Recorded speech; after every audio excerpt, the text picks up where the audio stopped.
Thank you.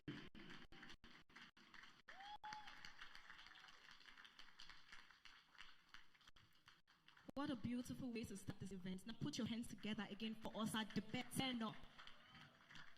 Thank you. Welcome everyone to this event, to Healthy Body, Happy Life. Turn to your neighbor and say, Healthy Body, Happy Life. Thank you. So my name is Ivy Oyame and I will be your host for this event. Just a quick reminder, hope keeping. If you step out, maybe you want to use the restroom, step out, look by your right, you will see a restroom sign there, or just ask anyone wearing the sign that says ask me and they'll be of help to you. If you want to drink water to stay hydrated, because of course this is an health event, right? So you want to stay hydrated, just ask someone to help you with a bottle of water. Same thing, meet someone with the ask me tags and they'll be of help to you. Then if you have children, please always keep an eye on your children. Or you can take them to the arena for kids just outside the building. Thank you very much. Now, can we put our hands together once again for that amazing? I feel like we did not appreciate it enough. That was incredible. Thank you. Without further ado, we'll be calling on one of the covenants of this event. Before we do that, I don't know if they handed anyone the yes or no tags. Yes, thank you very much. So we're doing a quick one before we go into the opening remark. Now, if I ask this question, if your answer is yes, you will lift up the yes sign. If it's no, you flip it to the other side. Just a very quick one. Are we ready? Are we ready? I can't feel your energy. Are we ready? Thank you very much. Now, do you brush your teeth twice a day? We have lots of no. Can we try that one more time? Do you brush your teeth twice a day? Can we lift that and be very proud of yourselves? Put your hands together for yourselves. Thank you for being honest. Okay, now without further ado, we'll be calling on one of the covenants of the Metamorphosis. And I want us to welcome her with a standing ovation, because without her, we wouldn't have this program here today. So with a standing ovation, can we welcome PY?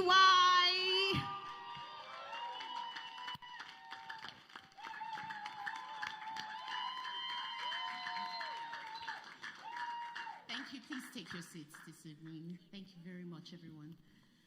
We are all welcome. Thank you for turning out this evening, everyone. It's one thing to put a program together. It's another thing for people to show up and be part of what's happening. So on behalf of the visionary of the Metamorphosis, Pastor Abu Jibril, I want to welcome every one of you, especially to this program this evening. Can we just put our hands together for him? Thank you. Now, I just wanted to tell you a little bit about the platform that you're on this evening. It is the Metamorphosis.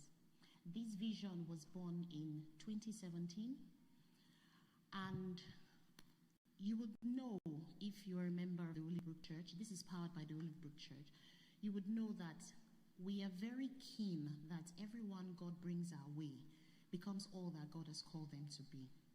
Now, we wanted a platform where we could reach out to transformation of the minds of people. But we didn't want to do that as an alien, ambiguous idea. What we wanted was a platform where practically people in the marketplace could make a connection between where they needed to be to succeed, to thrive, and to subdue wherever they are. So we wanted to make a practical link between that vision and the everyday steps that they need to take to get there.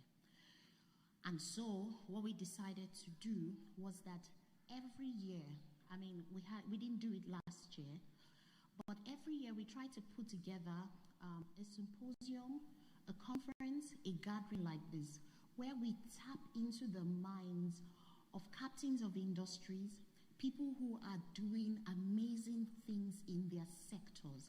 And we wanted to tap into that knowledge and learn from them every year. And I tell you, since 2017, when the Metamorphosis started, we've had so many testimonials of people who came to a platform or a conference or a gathering like this and then went on to do great things. Indeed, some of the alumni of those who participated, just like yourselves sitting down today, some of the people came back and are sometimes some of the sponsors of Metamorphosis today. Do you want to put your hands together for that? So on the platform of the Metamorphosis, what we do is that we expose everyone that comes our way with a range of credible information from credible sources. Now, I'll tell you something about one of the speakers today, the amazing Dr. Nigat Khan. The first time I met Dr. Nigat, so she's my doctor. Can we put our hands together for that?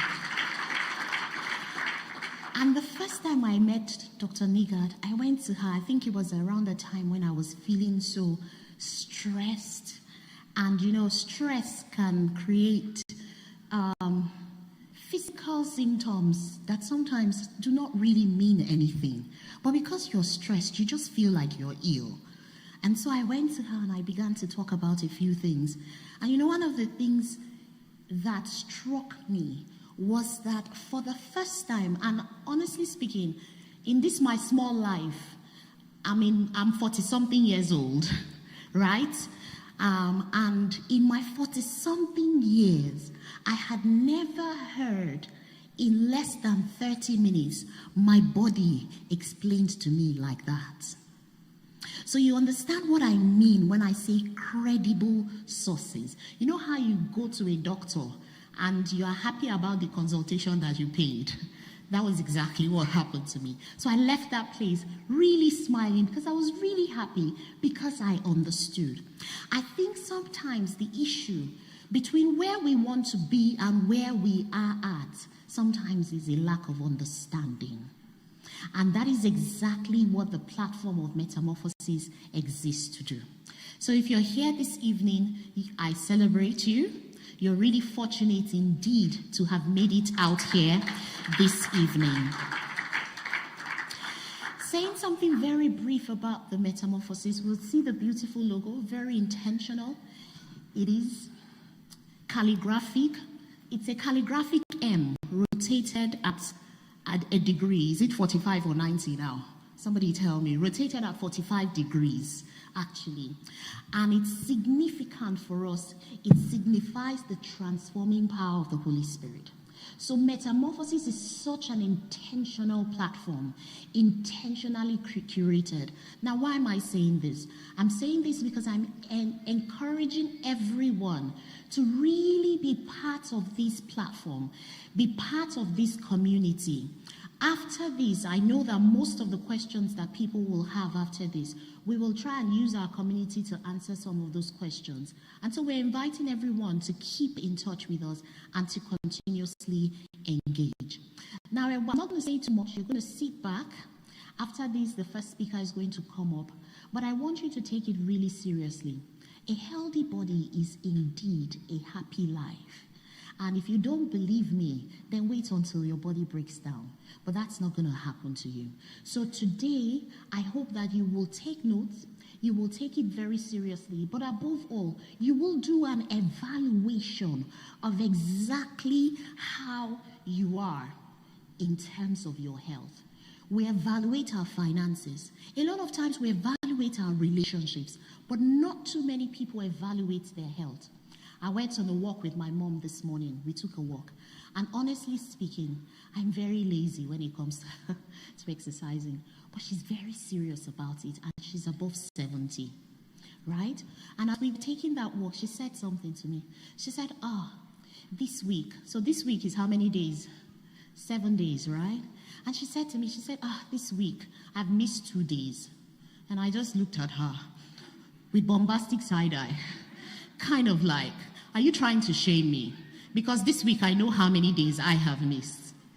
But you see, I didn't say anything to her, but in my mind I said, that is an evaluation. So she's telling herself that she hasn't done too great because she has missed 2 days of exercise. That is what I'm talking about when it comes to evaluating your health care, your healthy body, so that you can have a happy life. So you're welcome, everyone. I will have a chance at the end to come and say thank you to everyone for showing up and to all the wonderful people that have labored very hard. I couldn't have worked with a better team. Please just put your hands together with them ahead. So I will be saying thank you to them at the end of everything, and we hope that our visionary will be with us at the end of the program. Thank you so much. Let's welcome back the lovely Ivy Ohiombe.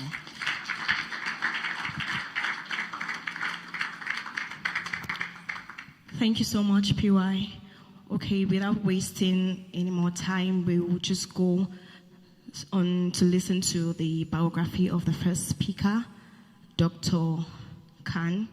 And before we play the pre-recorded biography, I would like for us to listen attentively so we can connect to the journey of the speaker, so we understand what we're getting. And also, the ushers handed us questions back. I don't know if we got the question notes for us to write questions. No? Ushers, please, can you pass the question notes to everyone so that while Dr. Khan is speaking, if you have questions, just write them down. And then after her talk, take the questions. So media, let me have you. Obstetrics and Gynecology. Dr. Nihat Khan, consultant of obstetrics and gynecology. She earned her MBBS from Ahmadu Bello University, Zaria. She holds fellowship training from National Postgraduate Medical College, Lagos. She underwent specialty trainings at Memorial Sloan Kettering Cancer Center, New York, MD Anderson Cancer Center, Houston, Texas, and at the Royal Women Hospital, Melbourne, Australia. She previously worked at Nizamiya Hospital as their pioneer staff and presently consultant obstetrician and gynecologist and the medical director at Habib Medical Clinics. Dr. Khan's clinical expertise includes general gynecology and obstetrics gynecologic oncology. A published researcher and committed teacher, she has served in community outreach and many women-related programs. She is married with 4 kids. Ladies and gentlemen, this is Dr. Nihat Khan.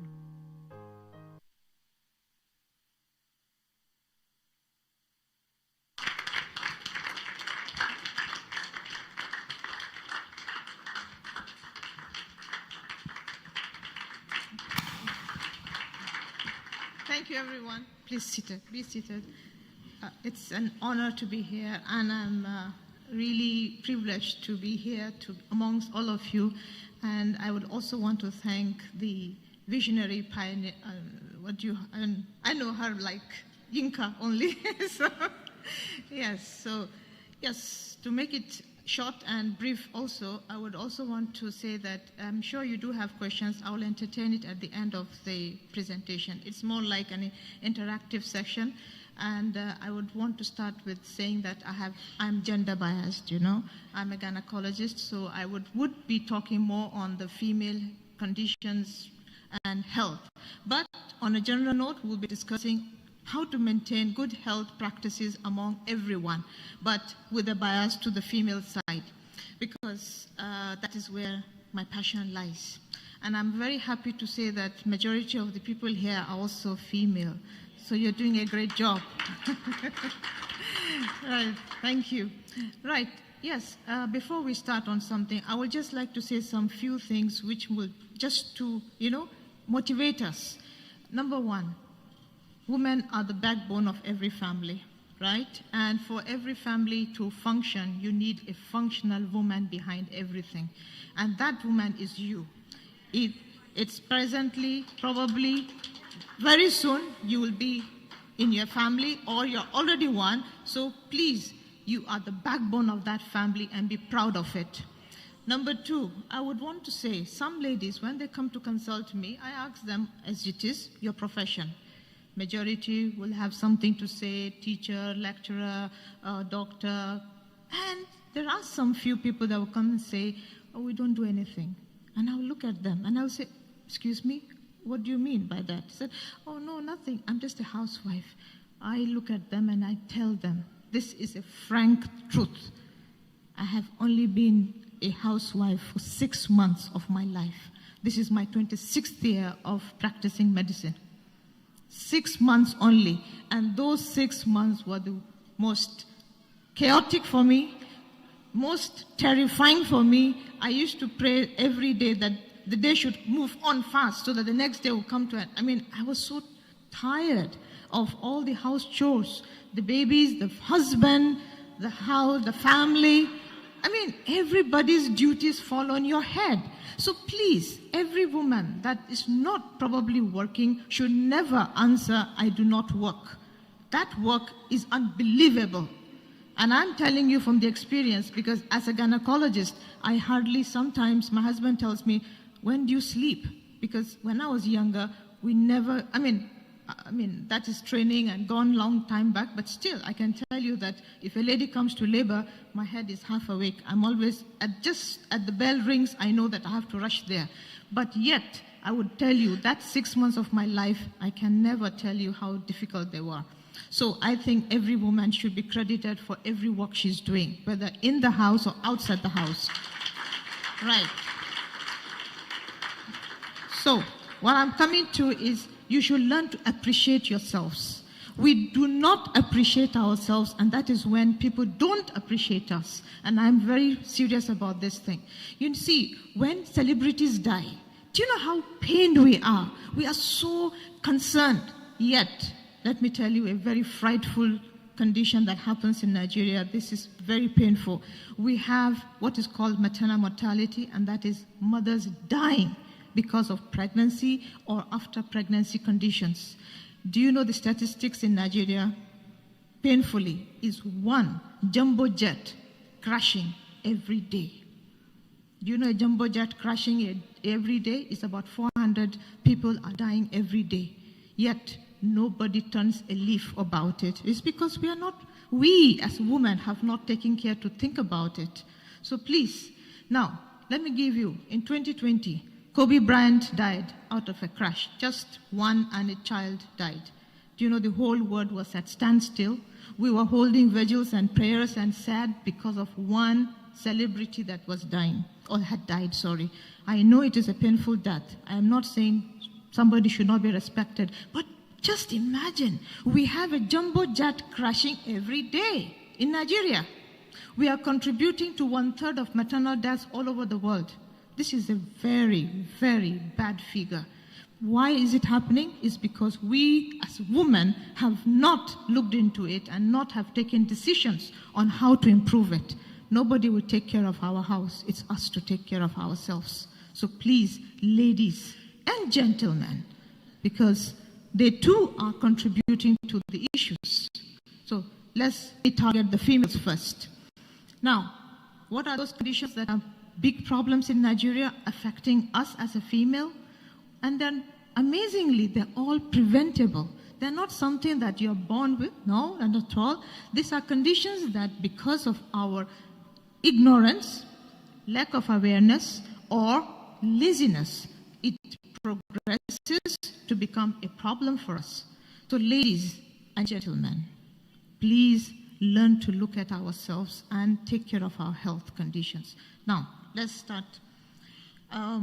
There are conditions that are called lifestyle associated, and I'm sure all of us in one way or the other are guilty of not taking care of ourselves in that way. Basic things. I'm sure you know about hypertension, you know about diabetes. These are conditions that are now on the rise. When I came to Nigeria as a 3-year-old child, my dad tells me that he saw almost everyone did not even know what blood pressure was. That was in South. He came to Ibadan, so I'm just telling you a Western study from my father's side. So imagine, and that condition now is on everybody, in every household.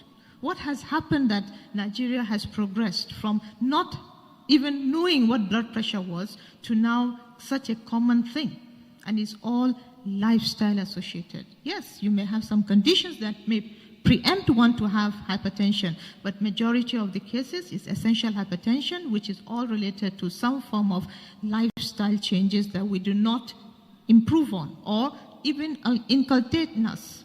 So, number one. Number two, what are those things that we ignore? Basic things. When you need to seek help, you should seek help immediately. Don't postpone going to seek help. Now, for instance, there's a condition called cervical cancer. Statistics shows that in Nigeria, every 33 women gets a cervical cancer, is a case of cervical cancer per day in Nigeria. 33 women. If you consider the whole of Nigeria in 30 states, at least one in a state is getting cancer of the cervix, which unfortunately is a very preventable condition if we only knew what to do about it.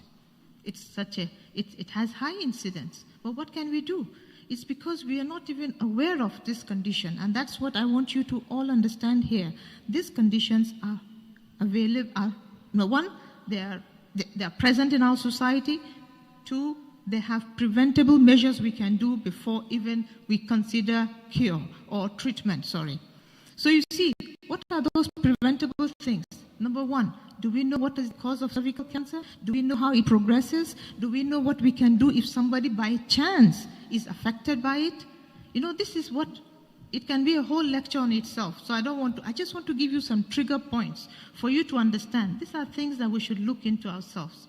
Now, other things that are very common to all of us is basic things like infections, which again, it's nothing to do much. It is just how to prevent oneself from acquiring it. And if it happens, you happen to get it. Yes, I do believe in our faith.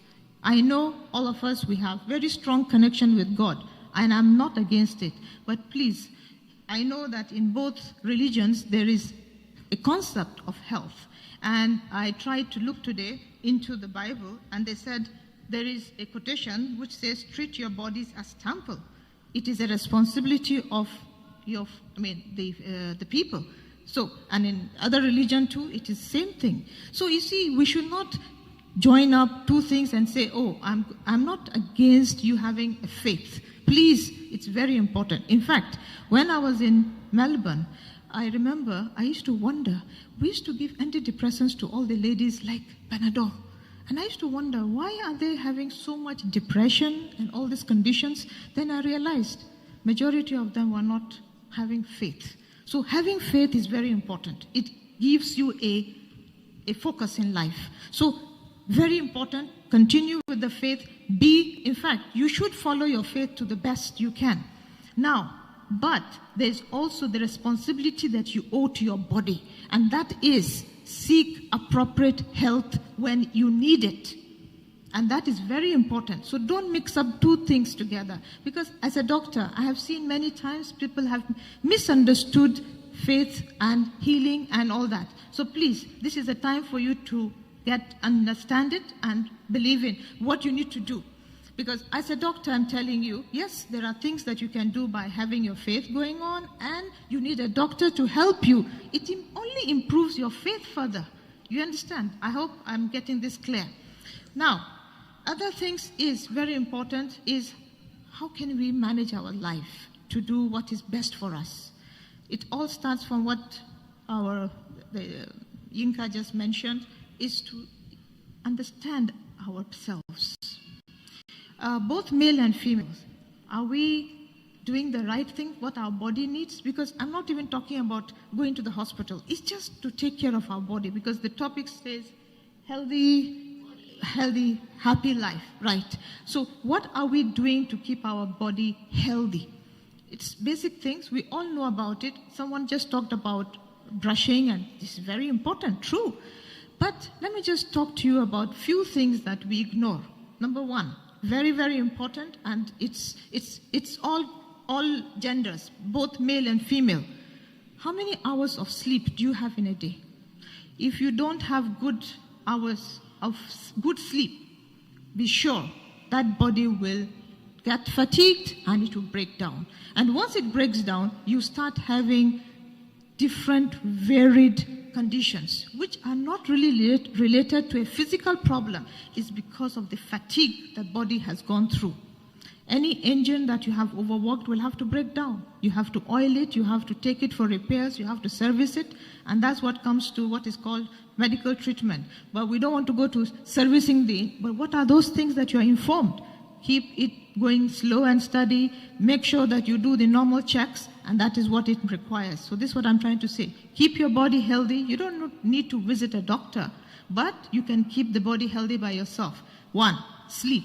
Please, take it from me. Majority of the people, especially in cities, do not have enough sleep to have a healthy body. What do I mean by good sleep? A good sleep is an uninterrupted sleep of at least 6 hours. And psychiatrists say it. If you don't have a good sleep, you're surely going to have mental problems. And mental issues in Nigeria are hardly looked into. Even doctors don't think about it. So please, start having good sleep. Number 1. Number 2, when you go to bed, I'm sure majority of you have not been to boarding schools like we did. Boarding schools used to have night 9 o'clock time out. It is very, very planned because your body needs to start resting from 9 o'clock. Yes, it is very difficult for some people, but trust me, it is just how to plan your life. If you go to bed by 9:30, you are going in for a good sleep. Because when you go in for a good sleep, there is a hormone that is released, which is released in early part of the sleep. 2, it is released only when it is in a dark room, and that hormone is called melatonin. That melatonin is a hormone that helps you stabilize you the next day. That's why you can sleep for 10 hours and yet you wake up feeling gloomy. Why? Because you did not have that God's protected hormone into the system. And it will not be released, trust me, if you sleep by after 12. It will not be released. Number 3, before you go to bed, you should avoid screen time. And the majority of us, we are so addicted to our phones, to our laptops, to our screens, that is affecting the sleep pattern.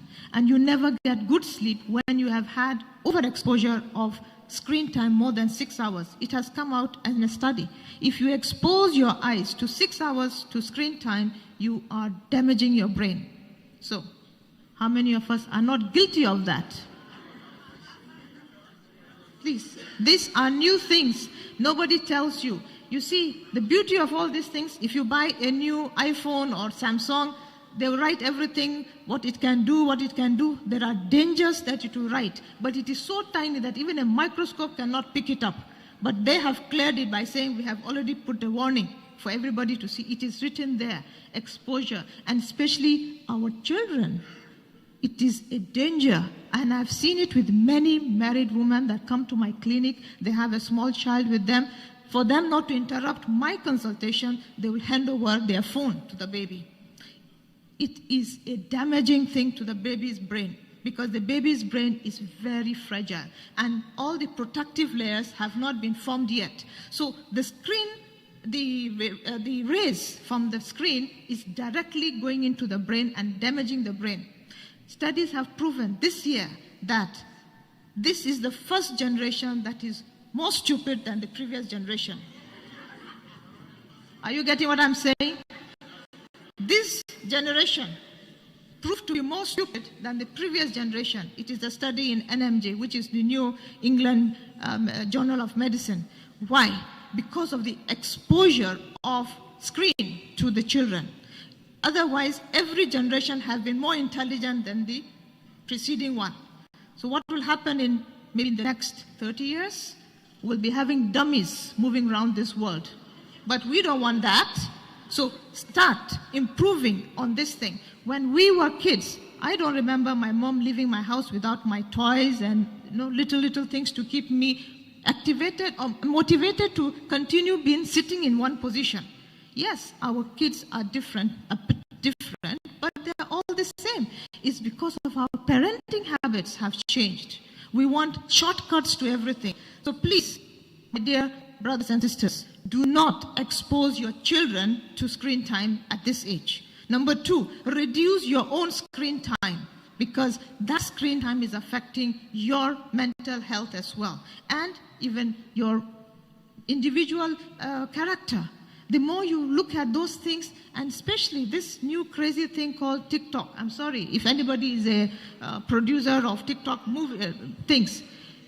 That TikTok, the message is delivered in less than maybe few seconds. The brain finds it difficult to assimilate it, but you enjoy it because of the movie part of it. But all that is damaging to the brain. And that is why many people cannot even remember what happened 2 years ago. I have my father-in-law who is 85 years old this year, and he was telling me stories of when he was 10 years old. He kept on telling me the stories, and I went back to my room and I was like, do I remember what I was doing 3 years, like in continuous motion? I cannot. It's because of we are damaging our brains. And trust me, the effect of it will come in few years' time. Right now, everyone feels it's important to have an iPhone or the latest of everything. It is the latest issue that will come up as well. Please, that is sleep. Number 2, what are the other things that affect our body that we ignore? And that is stress. Stress. Stress. Please, if you think you have stressed your body in any way, it could be mental, physical, psychological, any way you have stressed your body, please, you need to give your body to relax. You can't keep bombarding your body with stress every day. If you don't break the cycle, this will break you. And many times, many people come to my clinic, ladies, because I'm a gynecologist. When I listen to them, I find out many of them they just need a listening ear. That is all. After that, they pour themselves and they have distracts, and I have talked to them a bit of do this and do that. Oh, they feel happy. So what do we need? We need true companions.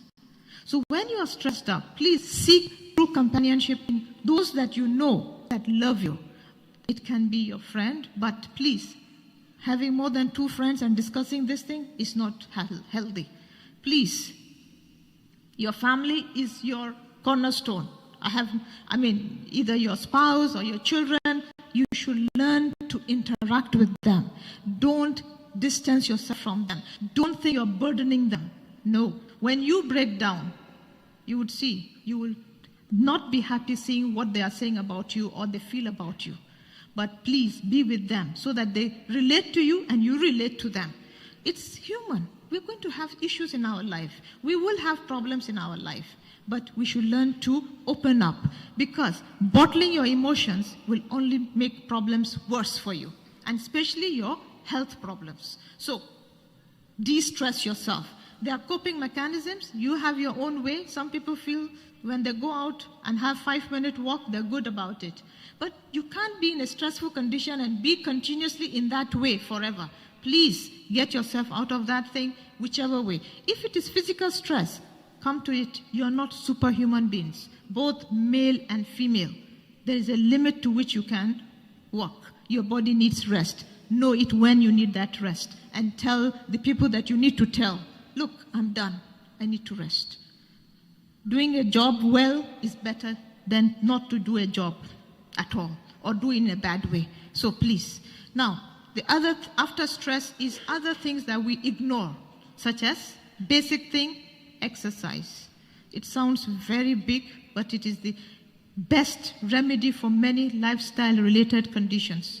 One of the top diabetic physicians in US, he is one of the pioneers, researchers of recent medical therapies for diabetes. He was asked in a question and asked, what is the best therapy that you have found out? He said, if his best therapy he has gotten is everybody should take 10,000 steps. If you do that every day, diabetes will not cross your path in any form, unless it is juvenile. That means the genetic condition preempted that to happen. But what we call the type 2, which is gotten at an older age, is the type that can be prevented by just having 10,000 steps. And that comes to leisures of the luxuries we have. You see, the olden people, or should not say olden, the other generation, they used to walk. And walk was what kept them away from such conditions. Now, we have the luxury of the car. I was in New York. I was walking from 76th Street in New York I had to walk to 102. It was in hundreds. And I missed my bus. So I saw a lady there. She looked quite okay, very active. She was like, they hardly talked to anyone, but I don't know how. She decided to say hi, and I said hi. Being Nigerian, I said, can I help you? And we started talking.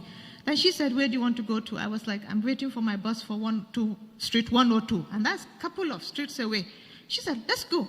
Let's start walking. And I was like, that's too far. She said, how old are you? And I didn't want to tell her. Then she now turned and asked me, what's my age? I wanted to guess maximum so she would keep quiet. So I said, 75. And she said, wrong, I'm 85. I was amazed. I kept quiet. I said, let's go. I'll go. I really thought that by saying 75, believe me, she did not look 75. I exaggerated it so that she would keep quiet and not bother me by walking. But because when she told me, I was just amazed. This is her lifestyle, which she has not changed. Despite the fact there are buses, there are trams, there are trains. At 2 minutes you will see it. But yet, she walks to her work area. Or no, she goes there for some shopping or something. So that is what I'm trying to say. Let's develop this habit of walking. Walking. It's not exercise. It's not going to gym I'm talking about. I'm talking about taking steps. How can we change? It means we need to do our work a bit earlier than required. If you want to walk down to somewhere, it means you need to go a little earlier. We know there are lots of issues happening. There are traffic jams. Probably there's human jam as well. Try and walk a bit earlier. You understand? But it is very important. It is like going back to some years back. This is the therapies they were using that we ignored. This age of technology has actually made it worse for us. We think it is a luxury. It's actually not a luxury. It is affecting our health. So, exercise. And exercise in particular, I'm talking is the steps. Maintain it. I know we have phones that count our steps. Okay, you want to keep it. But trust me, if you think you have walked about an hour plus, you are done good. An hour plus means when you are in office, don't sit for 10 hours. Many people are doing 8 to 5 job. Every 2 hours, get up and walk. And if you have staircase in your office, make sure you always use the staircase. Don't use the elevators. It is damaging to the health. Now, most of us are seated for too long. We are developing back pains. Okay, sorry, I had kept my timer here. So, am I done? Okay, I'm sorry. I'll just... okay, fine. Okay, thank you. Yes, so basically, these are some of the things that I want you to work on. Now, in every aspect, I would say this is once we are aware of conditions that are prevalent in a place, we should look into it, understand it. If you think, don't use the Google. This is my very, very important thing I would like to say. Many of us are diagnosing our problems with Google, treating ourselves with Google. Please, it is also another luxury of technology that is a curse. Please, don't do that. Seek medical help. Seek medical help from capable hands. There are a lot of quacks around. You know, in Nigeria, we are very good at giving free advice.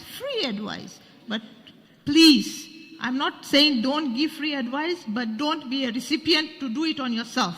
Please, seek appropriate care when needed. And appropriate care is only gotten from people that are trained to give you that care. So that is very important. Many of us abuse medications. Antibiotics, paracetamol is highly abused because our chemists are over the counter. You get most of these drugs.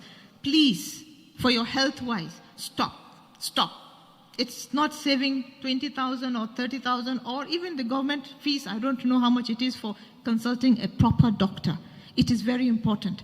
These problems of taking all these medications will not work, would not show right away. It will show after many years. And by that time, it has become a different problem altogether.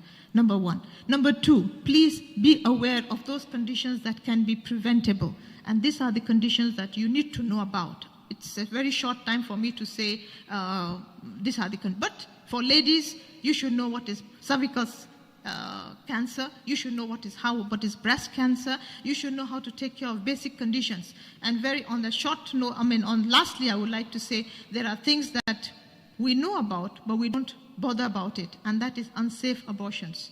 It's a very common practice in Nigeria. We have 15% of our women folk have teenage pregnancies, and most of these teenage pregnancies are unwanted, and they end up having quack abortions, and that becomes a big cause of problem, and especially death among these young ladies. So please, if you have a friend or anybody that is going to seek such help, tell them to do the right thing. And this is why this is where we can reduce the death of ladies dying in Nigeria from conditions that are very easily preventable.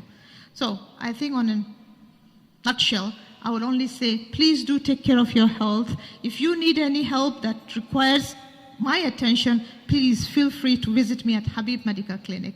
Thank you so much.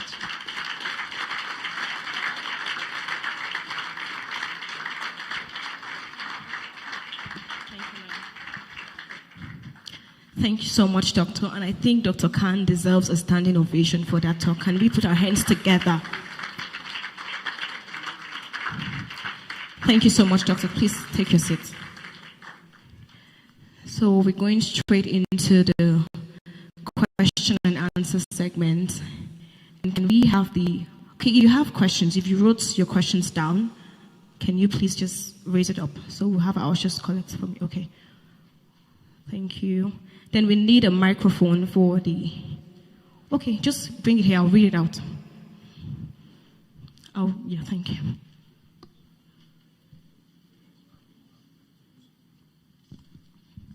Okay, thank you, Doctor. The first question is...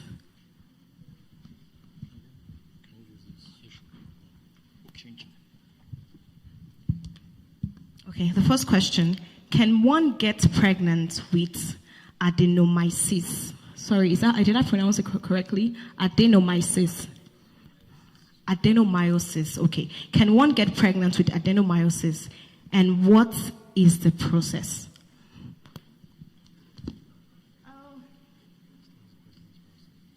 You didn't tell me that I'll be doing free consultations here. So, yes. So please, it's a very genuine, important question, and I'm not undermining it, but it is not something I can say here. You should try to contact me. Thank you. Can we put our hands together? Okay, then the second, this one, there are two questions here. Please, what causes irregular menstrual flow? More like 1 month in, 1 month out. That's the first question. Shall I read the second? Okay.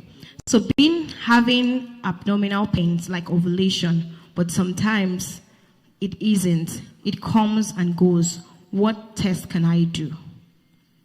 Okay, as it is for now, I would only say irregular menses is something that happens very commonly in young ladies, even sometimes older ladies. You need to seek medical attention. So it's not something I will answer here. I will not tell you the test to do. You need to have a proper consultation. It's not only Dr. Khan that is a gynecologist in Abuja. There are many gynecologists. Please feel free to visit your closest hospital close to you. But for better sake, come to Dr. Khan. Thank you so much, Doctor. So the next question is, what is the cause of ulcer? 2, cervic cancer. 3, appendix. So she's asking, or he or she is asking, what are the causes of all this? Cancer, cervic cancer, ulcer, and appendix. Brief. Anything to do with cancer, there are many underlying conditions, or they could even have some other conditions that can make one to have cancer. So it's not just related to one thing I can just say, but yes, maintain healthy lifestyles. Because tobacco smoking, drinking too much of alcohol, these are some of the risk factors. So it is better to take care of yourself by adhering to healthy lifestyle. That's very important in any form of cancer or infectious or communicable conditions. Now, ulcer, which I'm sure he's or she is implying peptic ulcer disease. This is a different condition altogether, which also requires consultations. But majorly, it is two things, stress and infection. So, again, you need to seek doctor's help to get it, for you to have complete recovery. Some of us seek Gaviscon and some of these syrups that we get over the counter. You will have it a coating, but the ulcer is underlying. It continues to worsen. So please, always seek medical attention. That's it. Thank you, Doctor. Can we put our hands together? Okay, so we'll be taking one question from Pastor. All right. Good evening, Doctor, and thank you very much for sharing from your experience. I just want to ask, about an hour ago, somebody sent me a message. He said he's on admission in National Hospital. I said, what's the problem? He said liver carcinoma or something. So I said, how did this happen? He said it started with hepatitis B. So my question I want to ask you, I know you try to mention it while you're talking. What are some of the tests that you will advise? I know you might not be able to say everything off your head. What are some of the tests you will advise both men and women generally to run through just to make sure we are okay? Even if you can't say much, but just some few to advise us. Thank you. Thank you. Every gentleman and ladies here should have a medical checkup at least yearly. When you visit a doctor, whether primary center, secondary center, tertiary centers, they know what a medical checkup requires and the tests that are needed, because it's also age-based. You can't have the test that a 75-year-old man will have compared to a 25-year-old lady. So you see, it is related to the age you're having. Second, it is very important. There are common baseline tests that are important for everyone to go through. The doctor knows what to tell you. If I tell you right now, the problem with many of us is that by the time you know the test, which Google will also tell you, you go to the diagnostic centers, do it. Nobody interprets the results for you there. Sometimes you misread the test yourself. What they have written as the range as normal, I have a patient that was not having a normal range, but she kept on, because it's written there normal range. She just felt that is what it means. So please avoid doing that. Your health is your priority. Your health needs the best attention and care. It is not the salons that we should go and make our hair. Rather, go to the doctor that can give you the best care. All right? Thank you. Right, coming to you, the tests, there are lots of them, but what I will only say is everyone should go for yearly medical checkup. And it is all there, the necessary tests to be done.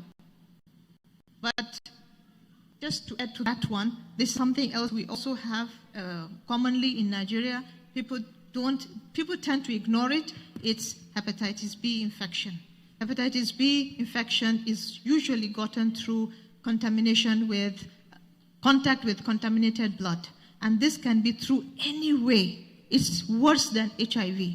HIV blood needs to be fresh for you to have the transmission of the virus. For hepatitis B, dried blood can transmit the infection. So please, some of us, when we have dried blood, don't ignore it that it's over. No, it is still active with hepatitis. If it has hepatitis, it is still going to be active in it. So be very careful. Many of us witness accidents. It is very important to be a good Samaritan. Go and help, but please protect yourself first before you go to help others. That is why it's very important to keep gloves. Gloves in your pocket, in your bag, anywhere. Because before you touch anybody, you don't know what that person may have. Please protect yourself. Hepatitis B infection is very common in Nigeria. Why? Because of these simple things we don't adhere to. Blood transfusion, very common, but we screen the blood. That is not it is simple things like this. So please protect yourself. Another thing that does lead to hepatitis infection is taking what we call toxins, aflatoxins. These aflatoxins are gotten in groundnuts. Groundnuts that have not been properly roasted, properly prepared, properly capped. And how many of us are guilty? So please look into all these things. I'm not saying that next time you see groundnut, you run away. No. Thank you so much. Can we put our hands together? Okay, so then I'll be reading the next question. It says, I am concerned about resting and sleeping. I find it very difficult to have 6 hours straight sleep without being interrupted from time to time. What can be done? It's what we call sleep hygiene. And sleep hygiene is a routine you have to put yourself into. It's difficult, but it is something easily somebody can go in and have. You don't need a doctor for it. What you just need to is discipline yourself. Stop screen time 3 hours prior to your sleep time. Can you do that? Just do that, you will see the sleep will come. Thank you so much, sir. Can we put our hands together for Dr. Khan?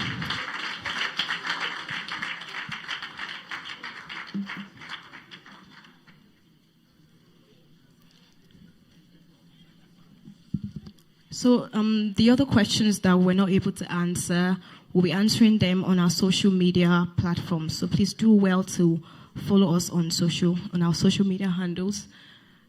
Media, can you please put up our social media handles so they take note and follow up, because we'll be answering the questions there. Thank you very much. Once again, please put your hands together for Dr. Khan. Now, can we just do one simple thing, just like we did the first time? Yes, if you still have your yes or no cards, can you just raise it up? Thank you. Okay. So one question. No. Oh, yeah. Okay, after this, we will. So a question. Is being chubby a sign of good living? You know how we say, now fat, no be person like you, or something like that. So is being chubby a sign of good living? Can you raise up very well? Proud of your answer. No? Who said yes? Put your hands together for yourself. Thank you. So one simple exercise. Can we stand up? I mean, it's healthy body, happy life. So let's practice what we preach, right? So can we do this simple? My head, my shoulder, my knees, my toes. Let's go. My head, my shoulder, my... One more time.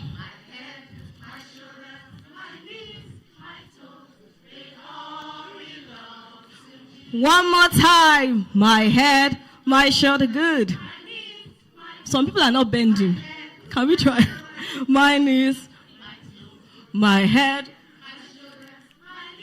my toes. They all. Put your hands together. Now we feel like we're so healthy. Can we sit down? Thank you so much. So we're bringing up the next speaker right now. But I just want to make a quick announcement. Please take note that there's no eating and drinking in the hall. So please, if you want to drink something, you want to eat, just step outside.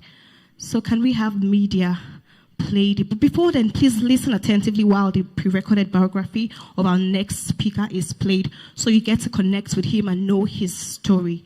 Thank you very much. Media.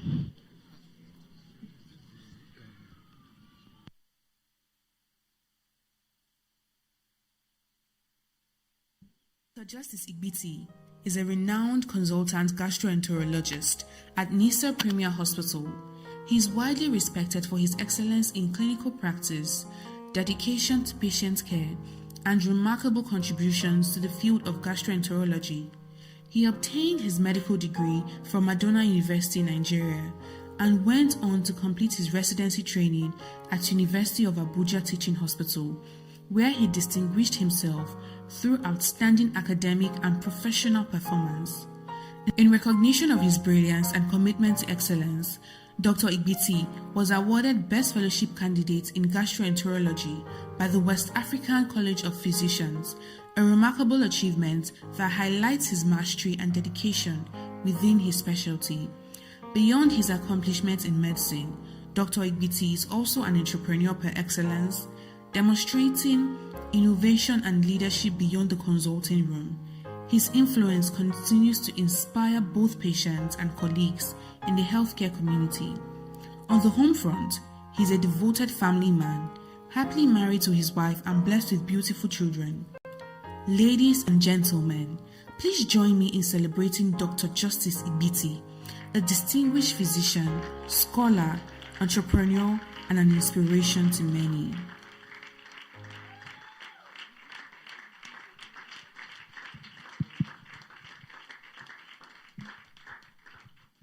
Please sit.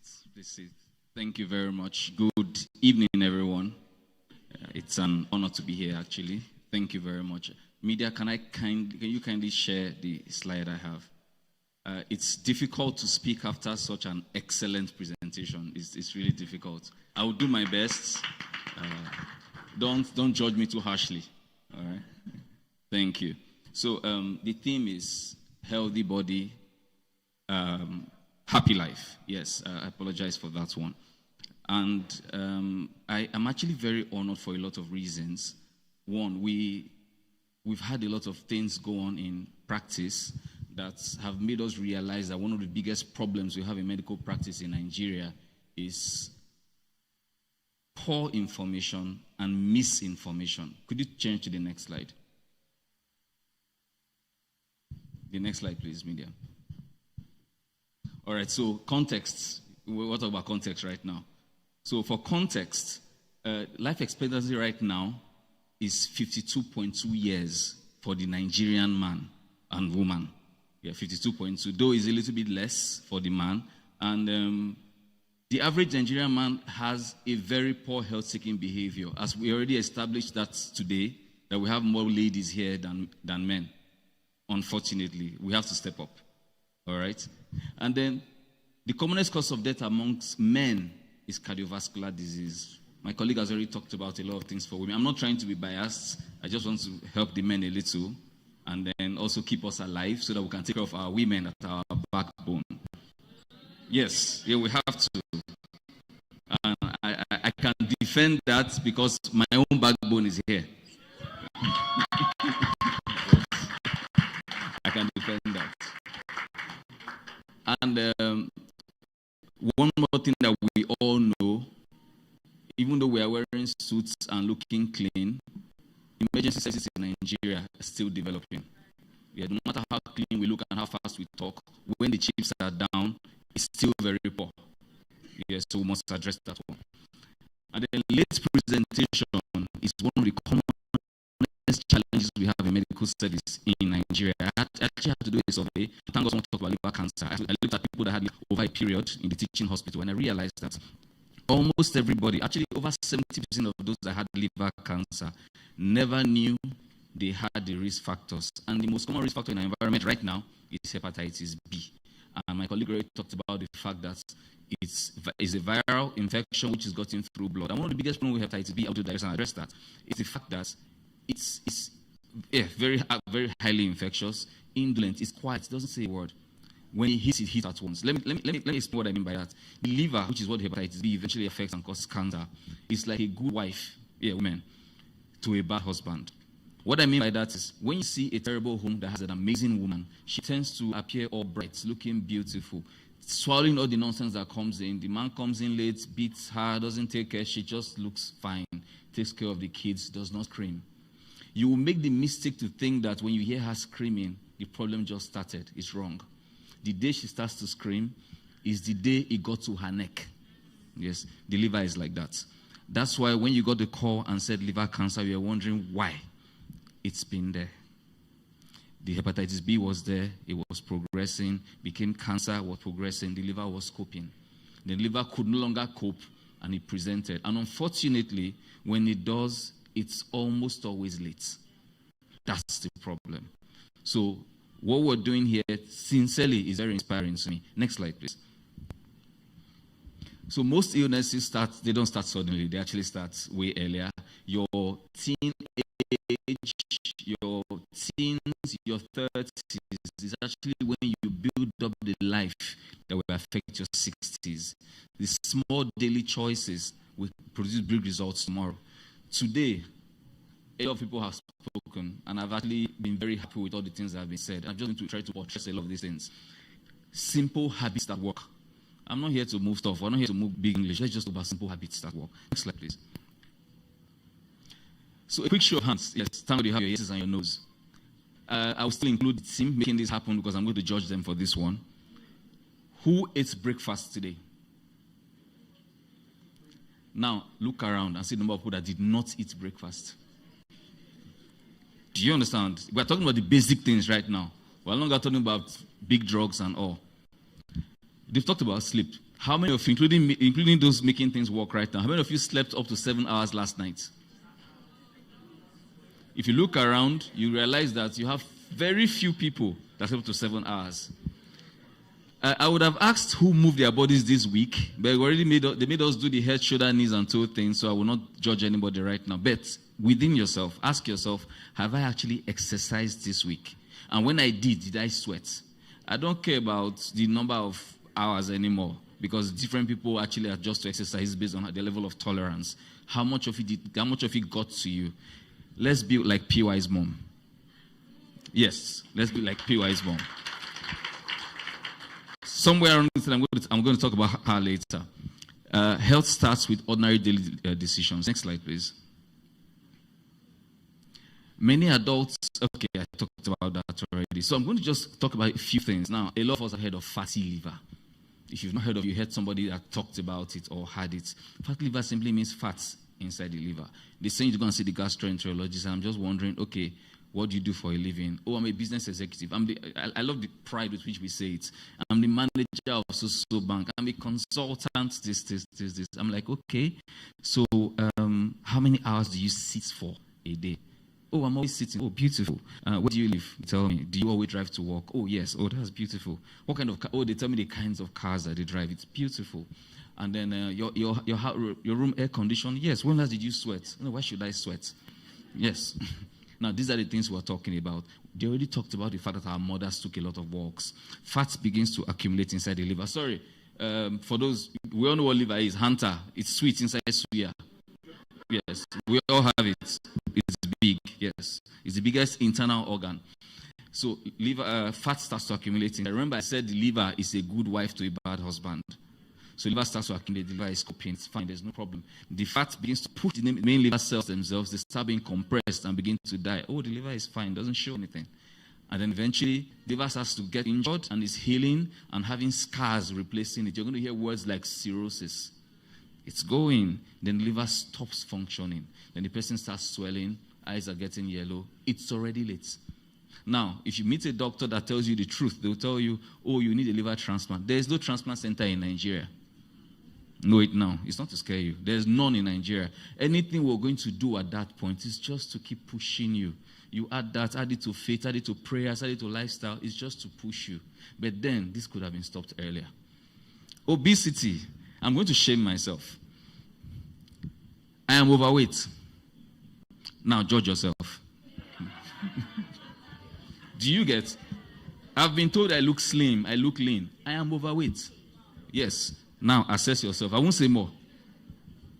And with obesity comes insulin resistance. Someone talked about it already. Comes hypertension.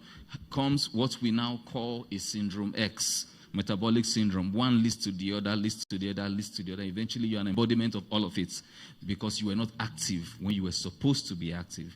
And from there is a constellation of things coming up. Oh, nobody has it in my family. That's another lie we tell ourselves. I'll tell you one story. I started working as when you graduate from medical school, you come as a house officer, then a corper, then a medical officer. When I was growing up, my grandfather, I was told he was a very excellent hunter. And people were so envious of him, and then they jazzed him. So he stopped seeing things from the side, was only seeing things in front. So he got a lot of attacks, bites, and all. Eventually, he lost his sight. So I grew up with that mindset.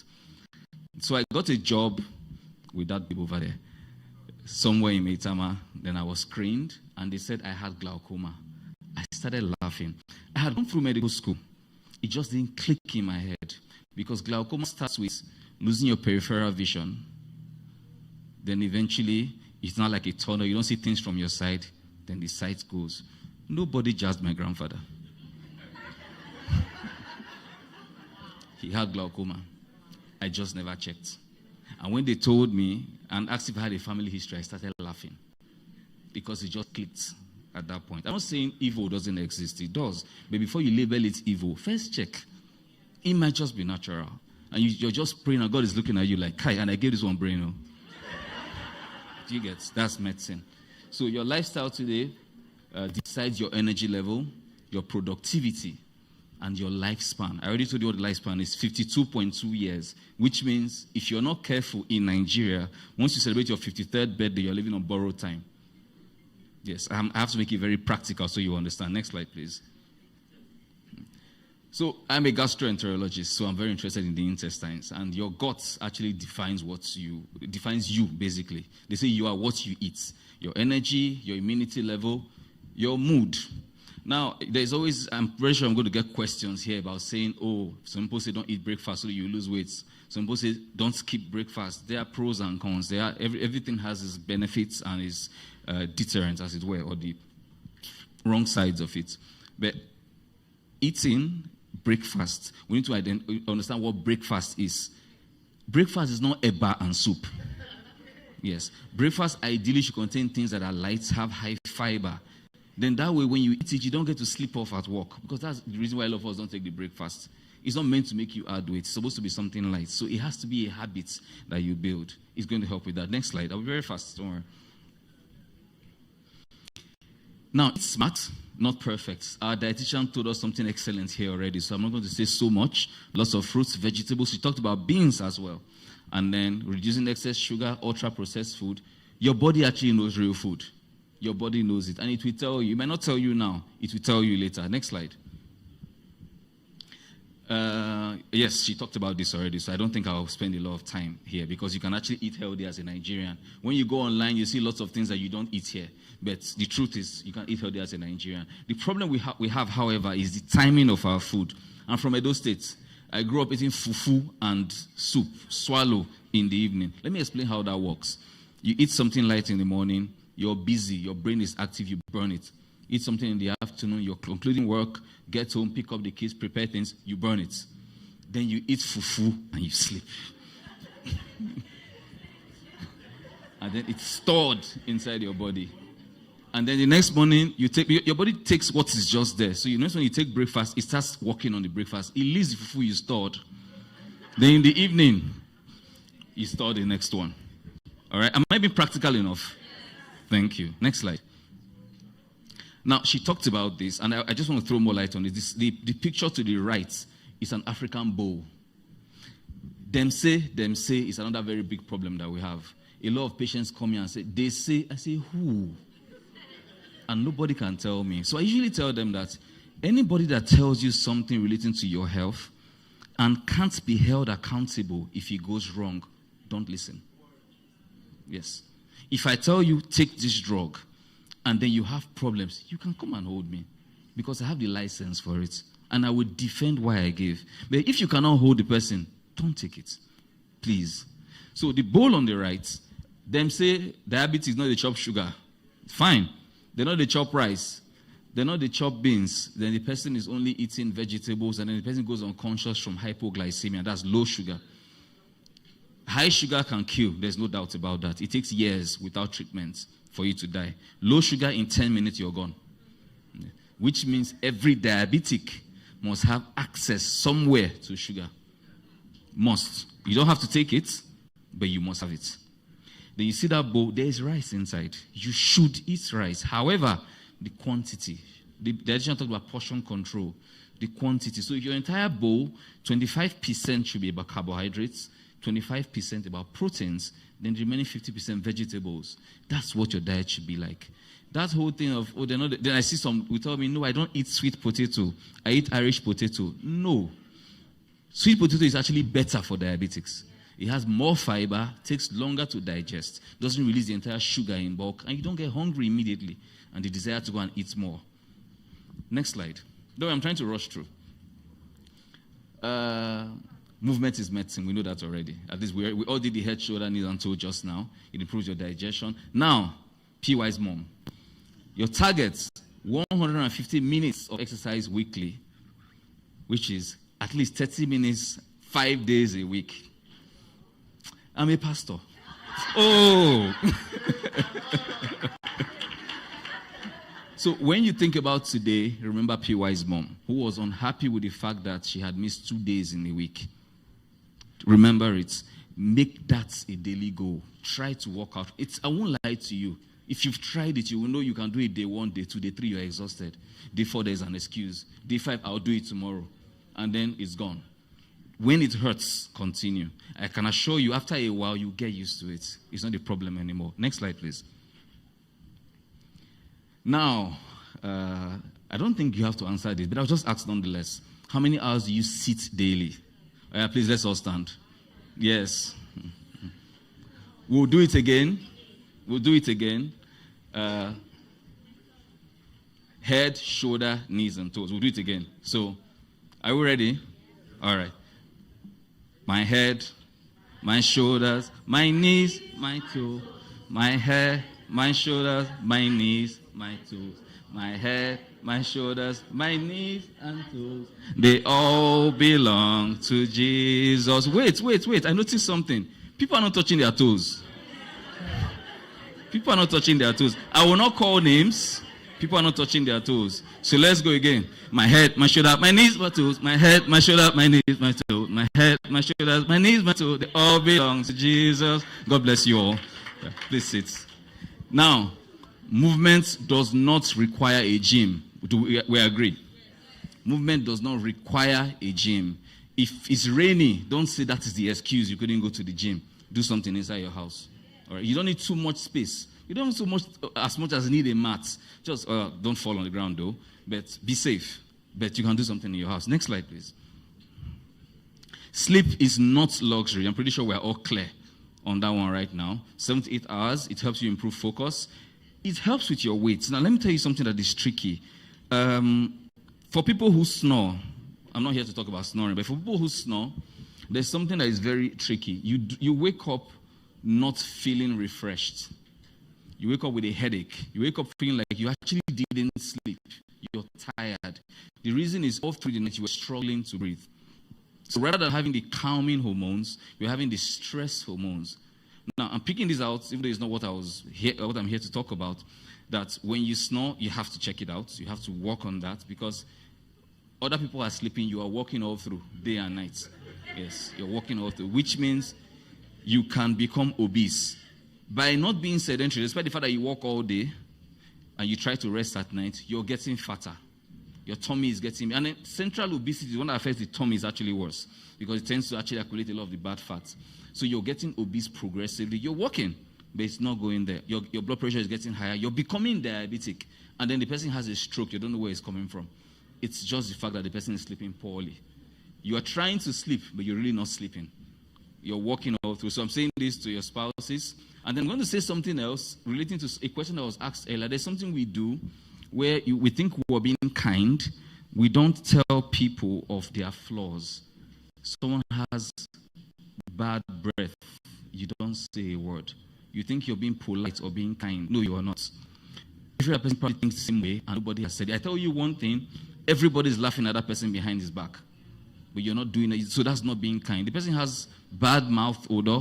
You're not. You spent a night in the person's house. The person is snoring like a generator. You did not say it.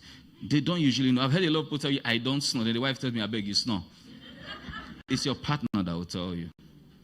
It's your partner that will tell you. I don't want to point names as one that has told me some things.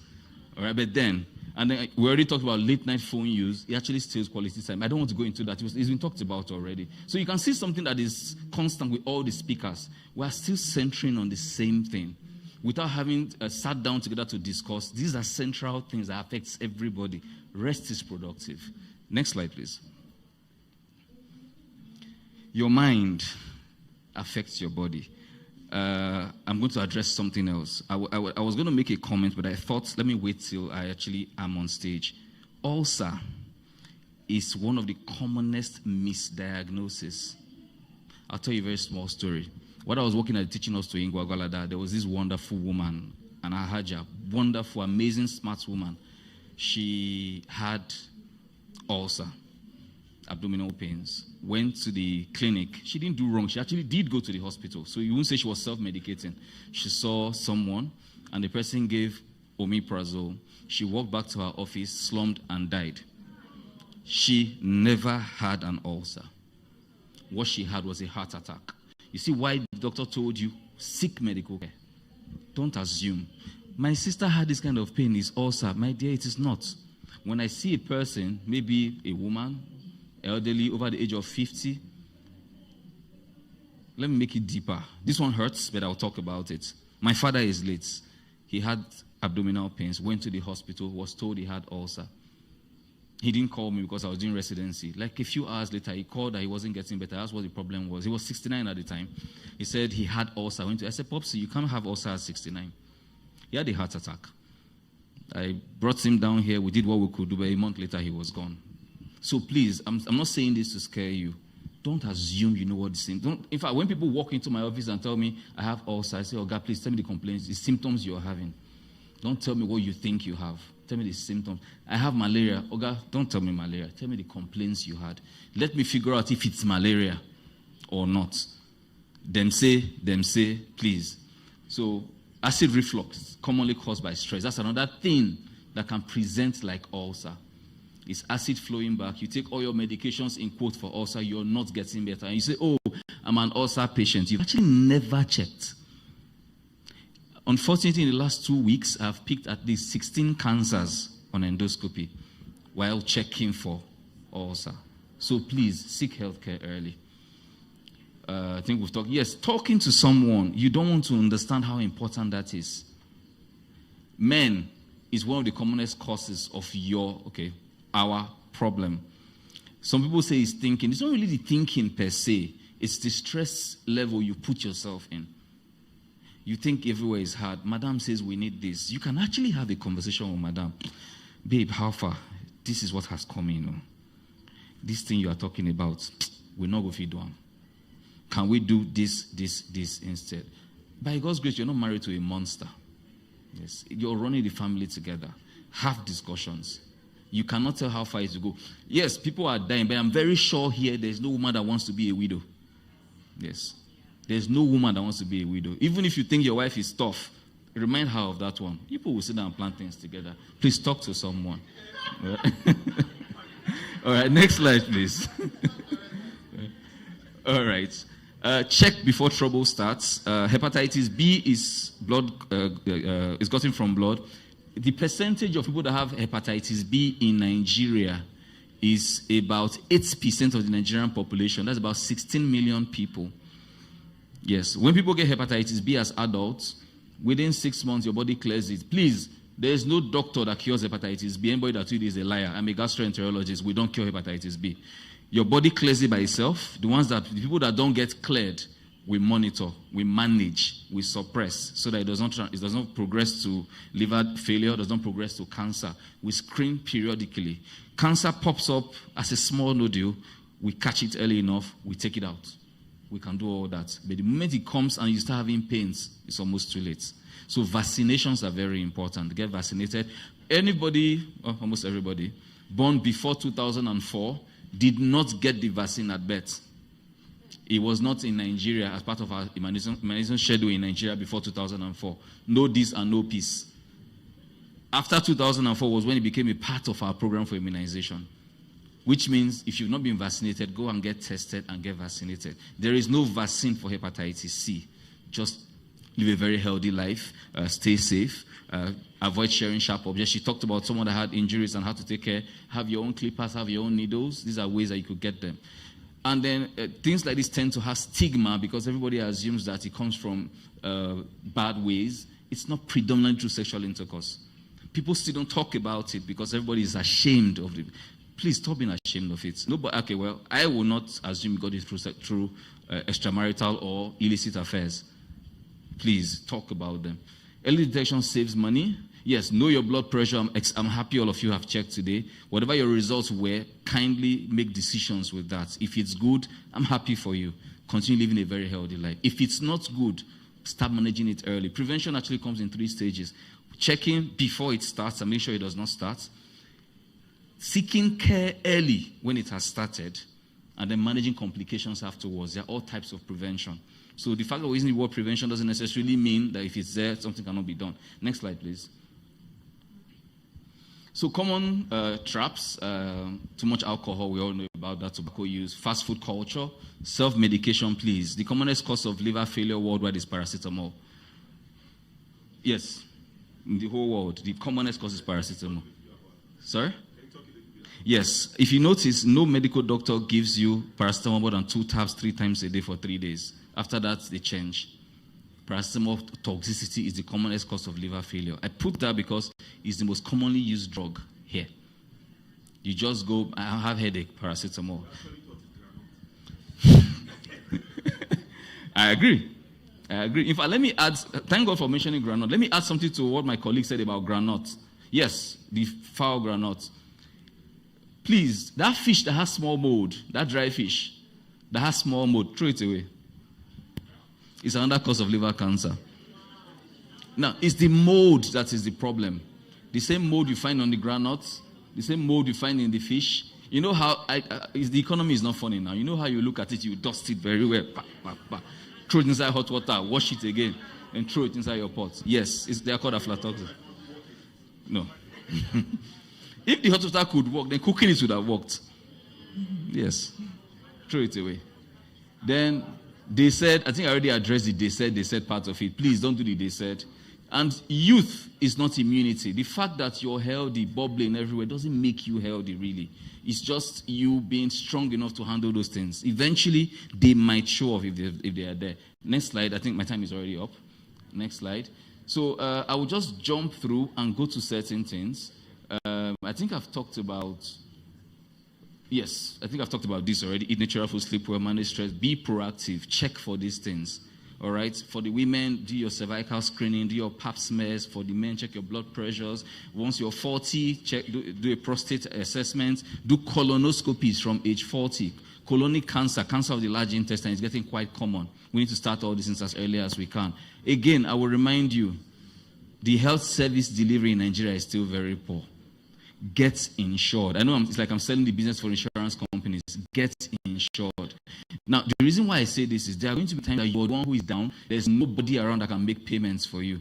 But if you can tell someone, carry me to so hospital, have insurance there, that solves most of your problem. Please, insurance is not only for government workers. Go to the insurance companies, tell them I want to make yearly payments for my children, for my wife, in case, even if I'm not around, they don't have to call me. And then for the men, please equip your wives. I've had lots of cases where the person is in the hospital, my husband is not here, I can't make any decision. Why now? Please, empowerment is not just about money. Being able to make decisions in the home is part of your role as a wife. I'm not judging women, just generally, you have to make decisions. Next slide, please. We can leave this one. What habits must I change today? That's the question you ask yourselves. What habits? So assess yourself. Think about all the things you've heard today from beginning till now. What habits can I change today? What will my health look like in 20 years if nothing changes? Next slide. Just closing message. Your greatest asset is not money or career. It's your health. Protect it early. Next slide. Your body is the only house you actually will ever live in. And if you take care of it, it will carry you and your dreams further than you can imagine. Next slide. That was especially for you guys. You know these two guys? That guy is 64 and the woman is 54. Tell yourself that you need to be better than that at that time. Next slide. I think that's all. Thank you very much.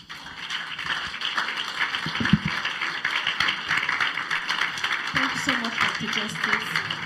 Can we, yes, let's be on our feet as we keep clapping, please don't stop. So we'll just have our speaker go back to his seat, and then we'll have his question. We received word that people need more time to write down their questions, so please, we'll have him come back. Thank you so much. Please put your hands together. So while you're writing down your questions, we'll still have Dr. Justice come back up. While you have, thank you, just keep writing the questions. We have in our midst one of the best, actually the best spoken word artist in Abuja. Please help me make welcome. Have Ziba, put your hands together.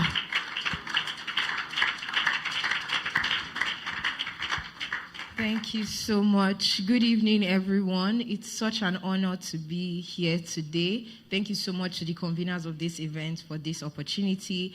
My name is Hebziba the Poet, and this evening I will be performing in spoken word poetry.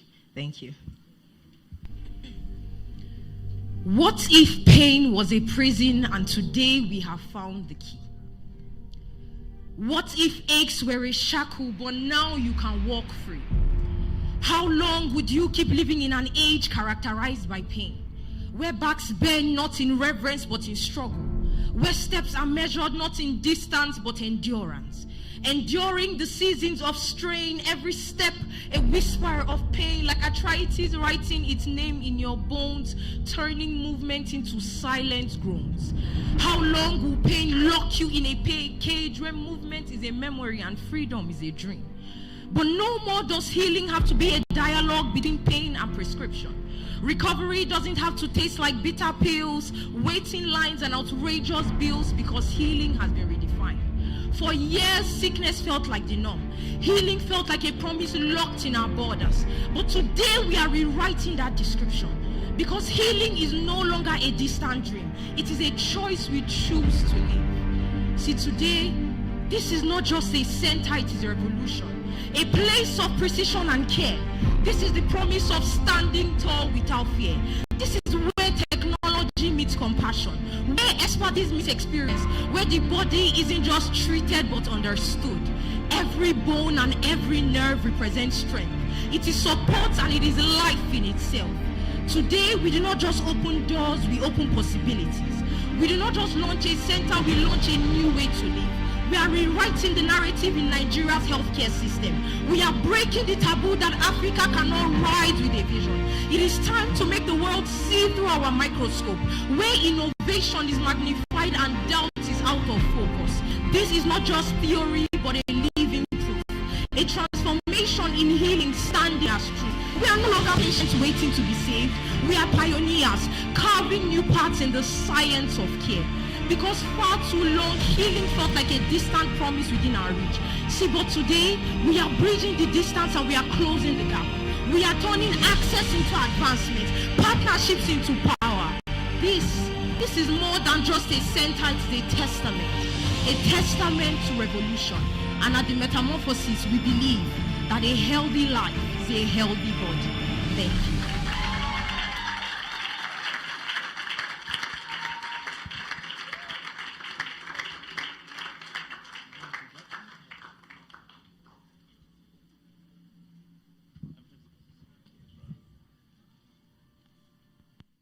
Hello, good evening. I'm Obinna by name. I have to introduce myself. My name is Obinna. I'm a baritone singer. I'm here to give you a rendition. You will never walk alone. Thank you.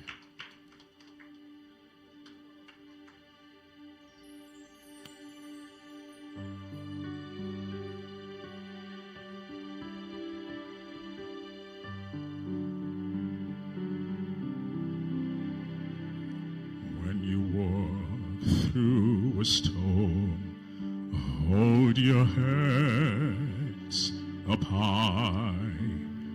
Don't be afraid of the dark.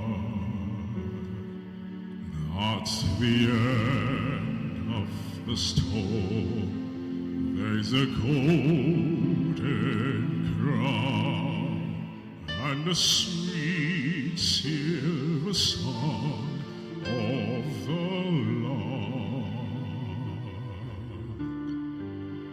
Walk on through the wind, walk on through the rain, though your dreams be tossed and blown. Walk on with hope in your heart, and you'll never walk alone. You'll never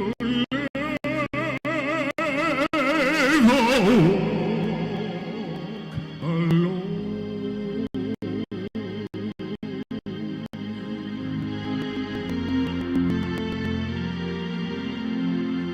When you walk through a storm, hold your heads up high. Don't be afraid of the dark. Hearts fear is a golden crown and the sweet silver song of the Lamb. Walk on through the wind, walk on through the rain, for your dreams sweet host and blow.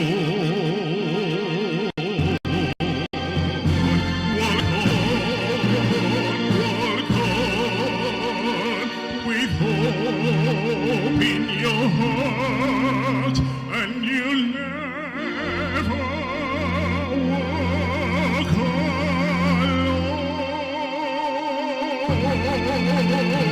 You'll never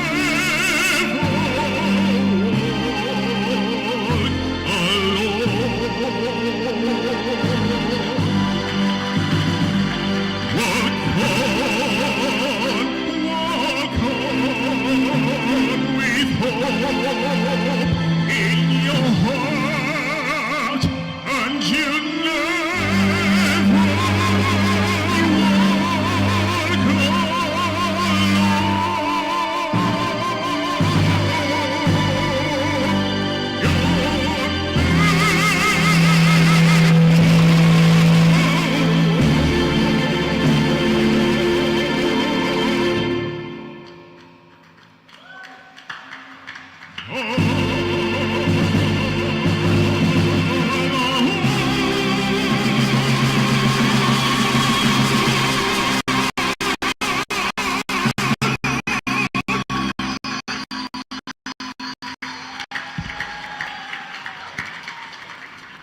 Put your hands together for Obinna and Bojo. Come on, come on. Come on, that was amazing. Thank you. Now we'll be having Dr. Justice come back on stage and we'll read out the questions we have for you. Thank you so much. Can we put our hands together for Dr. Justice? Yes, sir. Thank you. Sorry that it's a privilege of being the pastor.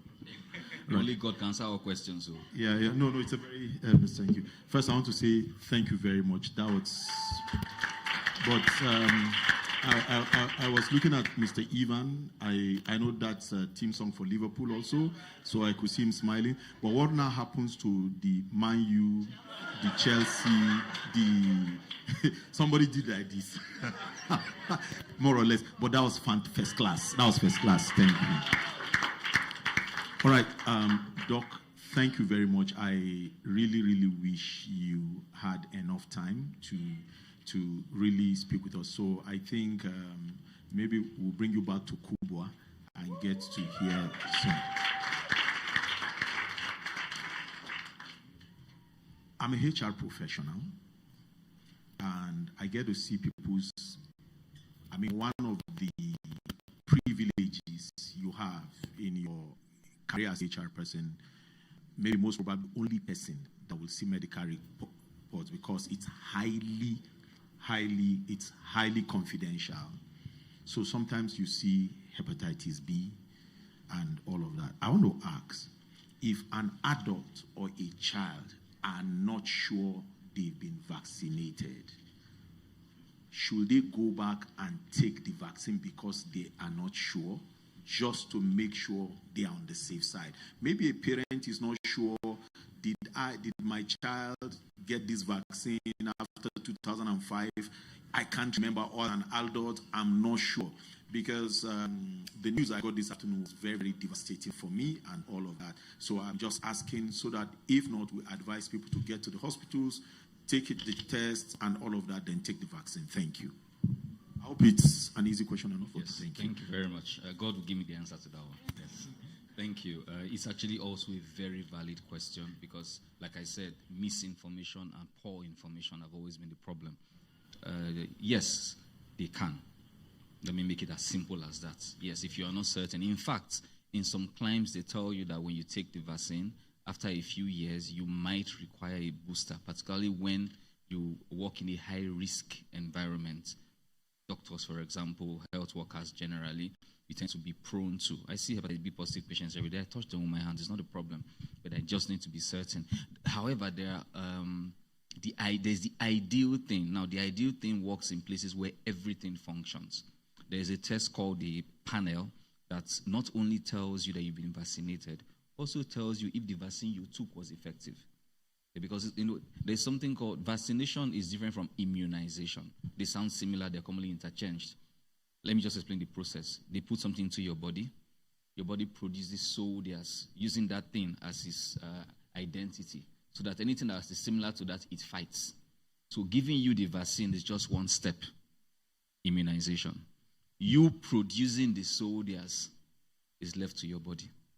So bearing this in mind and being very practical, knowing that nobody is going to go around trying to do panels and all, if you're not certain, please just go and get vaccinated. Get tested, it's negative, get vaccinated. There's nothing wrong in that. There's no harm to you. All right.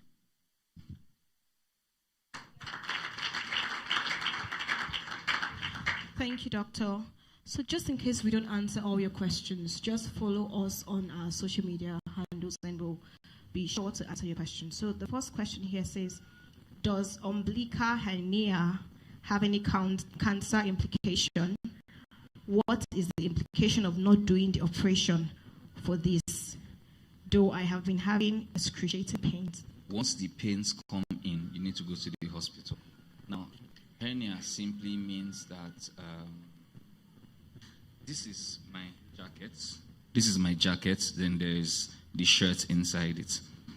You can't see the shirt from here because this place covers it. Now, supposing there's a little bit of a weakness here and the shirt bulges out, that's just a hernia. Your internal organs are pushing out through a little bit of a defect on the wall that's supposed to cover it. So in itself, cancer, no.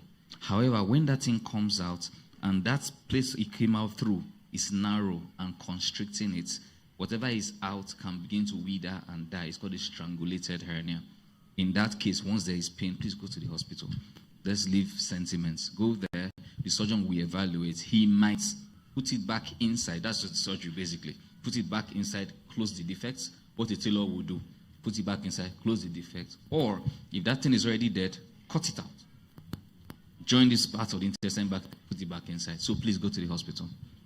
Thank you, doctor. Please put your hands together. The second question says, I easily lose weight and I easily gain it back. Also, I know what makes me gain weight. Now, my question is, how do I maintain one weight for life? Okay, what you need, thank you. One weight for life. That is going to be hard. No, but what you need to actually do is figure out the things that make you lose weight. A lot of people tend to lose in stressful situations. Some tend to gain in stressful situations. Some lose easily just with any illness. My first son is like that. Any little fever, cough, he drops weight, and then he adds it back. But I don't really think that's much of a problem once you can identify what makes you lose and what makes you gain.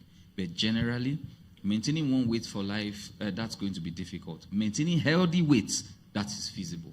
Right? If the fluctuations are just minimal, 1, 2, 3 kg losses from time to time, that's not a problem.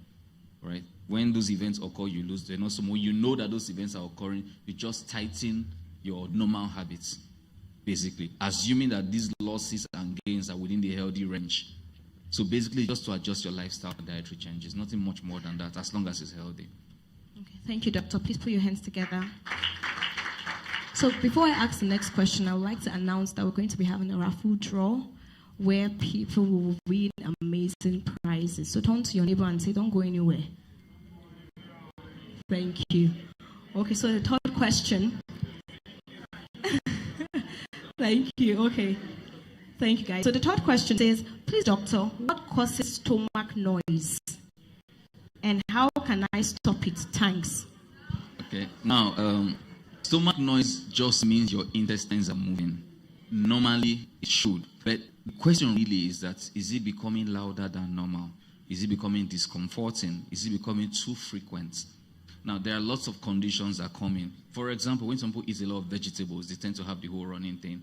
It happens. When people eat certain kinds of contaminated food, it happens. But if it's a steady thing that almost always happens for you, I would advise that you actually do see a doctor. Now, the reason why you're seeing the doctor is just to establish what it is exactly. If you establish, and it's really nothing, there's a condition called irritable bowel syndrome where your stomach reacts to almost everything that you take. Now, if that's the case and is managed, it's fine. But also, for a lot of people, because this is something that has been happening a few times, they get hypersensitive to it. They start feeling like that noise, everybody around them can hear it. Of course, there are people who don't hear the noise at all. So my advice is not really about what causes it and what to do to stop it. It's about confirming what it is exactly in the first place, since there are lots of things that can cause it. If you now watch yourself and you realize that there are certain dietary habits that have a role to play with doing this, of course you adjust your diet. And then eating very late also has a role to play for a lot of people, because ideally you should eat and then have enough time for the food to move down. By the time you get to eat and then shortly after you go to lie down, you're slowing the whole process of movement. Then you get to have the rumbling from time to time. Ideally, you should wait at least 3 to 4 hours after meals before you lie down. I didn't say sleep. It's easy to misinterpret. I didn't say sleep. Before you lie down. Yes. Hear it again. Before you lie down, at least 3 hours.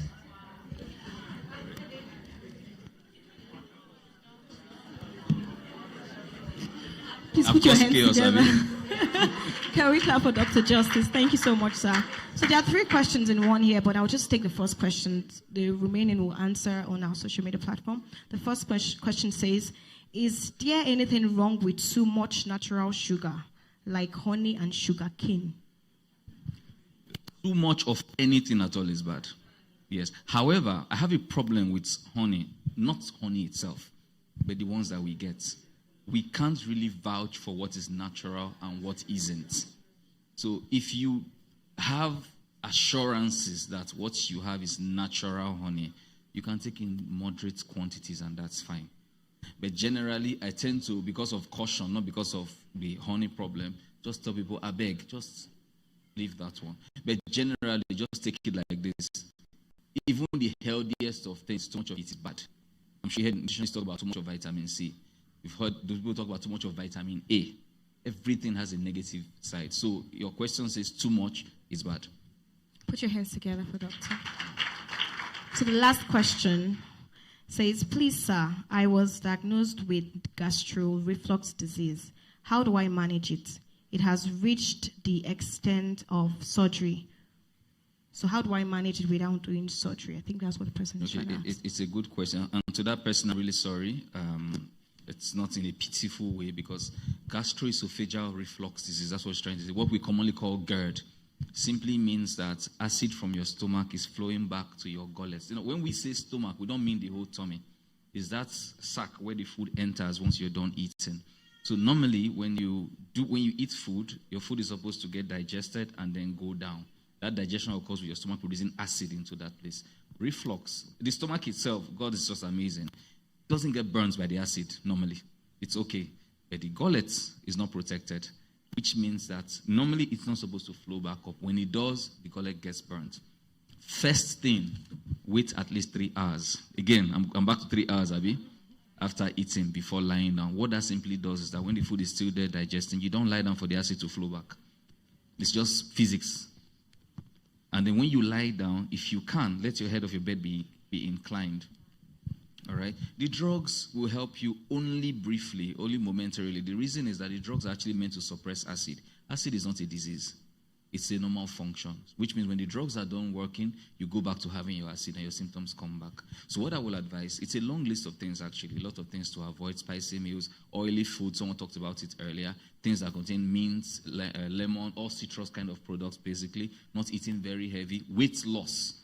Now, they are called, in fact, just... I know we don't advocate Google, but just Google lifestyle and dietary changes for reflux disease. You see a whole list of things. Being very practical, not all of them are easy to go by. Start with the one you can do.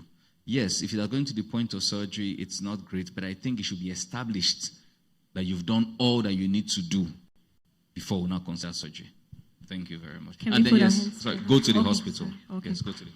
Can we put our hands together? Thank you so much, Doctor. Yes, thank you so much. I think with a standing ovation, can we put our hands together as Dr. Justice goes back to her seat? We can have our seats now. Thank you. So now we're going straight to the raffle draw. But before then, I have 2 little prizes to give to people. Now, from the first speaker, Dr. Khan said so many things, but there are 4 things she said, that I think we should have taken note of. So I have amazing aqua marks, facial marks to give 2 people that will just tell me at least 2 things that she mentioned that will help us have healthy body and happier lives. Okay. No, I don't. Well, I wanted to say I will give just the ladies because it's a facial marks, but well, you might know someone that needs it. Okay. So, your hand popped up first. Okay. Avoid screen time, especially during bedtime, and also we should sleep. Take enough sleep, as in have enough sleep rather. There goes. Okay, one more person. Okay. Well, okay. Avoid stress and then do a lot of exercise. So I'm guessing he's going to give his wife his. So now we're going straight to the next segment. That's the raffle draw. And I would love to invite Dr. Blessing to come to join me on stage. If she's not here, her husband will have to join me on stage. Dr. Blessing, are you here? No. Engineer Ifeanyi, please, can you help? Yes, thank you. Can we put our hands together? I mean, the 2 have become 1 anyway. So now, we're going to quickly do the raffle draw and give 6 prizes to our lucky winners.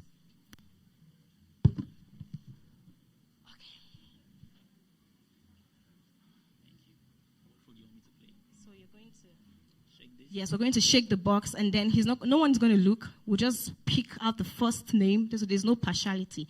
We'll just pick out the first name. He reads it out, then we call the person out and hand the prize to them.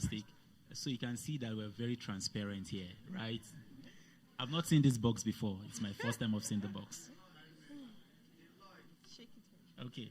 So let's shake this. You can see I'm shaking it. All right. So I'm picking in no particular order, by the way. So we have Richard Gongo. Are you here? If you're here, just can you indicate with step forward? raise of hand. Richard Gongo. Richard has Richard Gongo has gone. All right, so we try another one. I hope that the next person is here. We have Benson Ame. Wow, Benson Ame is here. Fantastic. So please, you can step come forward, sir. Can we put our hands together for him? Round of applause for him. He's going back home to his wife and children with a fantastic gift. And what exactly is that gift, by the way? So that is going back home with an electronic blood pressure monitor. Can we Whoa. Thank you. Congratulations, sir. You can go back to your seat, sir. Thank you so much. Thank you. Am I still doing this? Yes. You know, somehow I'm now enjoying this thing, though. Okay. I'm shaking it properly. Okay. We have Ogbonnaya Shalom. Shalom. Shalomed. Shalom. Okay, well. Next. And Shalom. All right, so let's check this. We have, it's just the first name, I think. John. No, it is not John. Lekon is your name, John? No, it's not you. John. Just John? John. Do we have any John here? Any John here? No, it's not you. It's not that John. Okay, well, are you John, sir? Can we put our hands together? You need to come with your ID card, but come. Can we put our hands together as it comes forward? Round of applause for him. Now, something tells me that this is the John and not that John. And so you're John, right? I believe. Please keep clapping for him. And congratulations, John.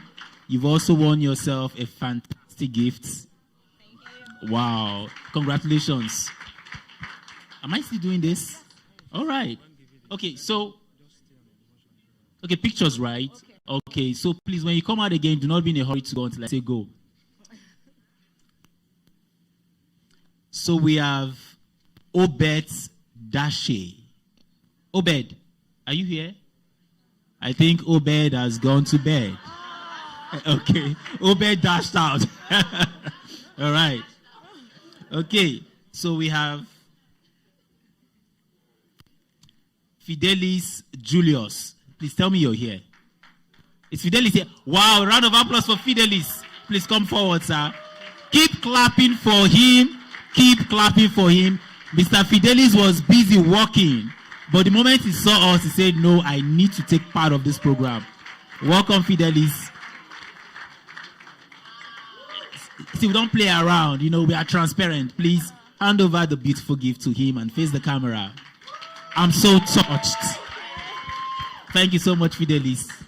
All right, thank you so much, Fidelis. Yes, you could straight down. All right, thank you. So, okay, we still have two more. Are we doing that right now? Okay, so I think we're going to do the other ones afterwards. All right, so just stay tuned. I'm coming back again. Even if my wife comes to church, no, I will continue. All right, thank you. Please put your hands together for engineer Ifan Yumogeku. So now, we're going to make welcome an amazing singer. He actually started the event, and we enjoyed it, didn't we? Yes, so now we're going to make welcome Mr. Osadepe Tenor. Put your hands together.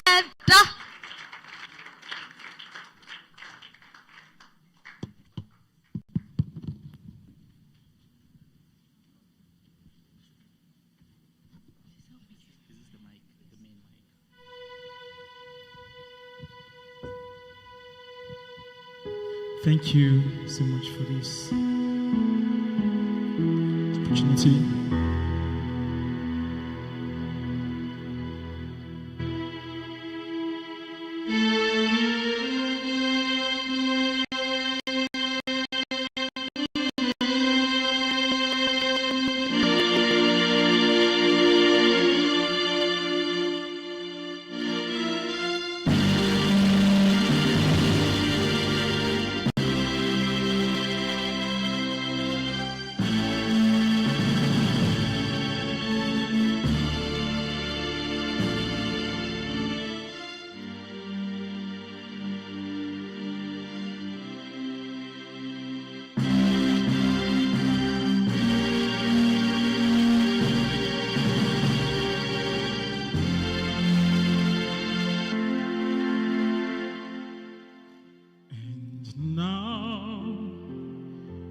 The end is near, and so I face the final curtain.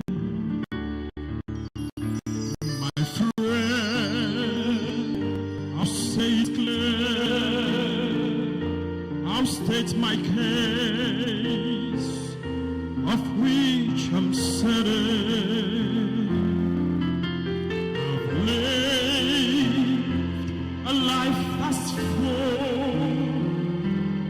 Traveled each and every highway,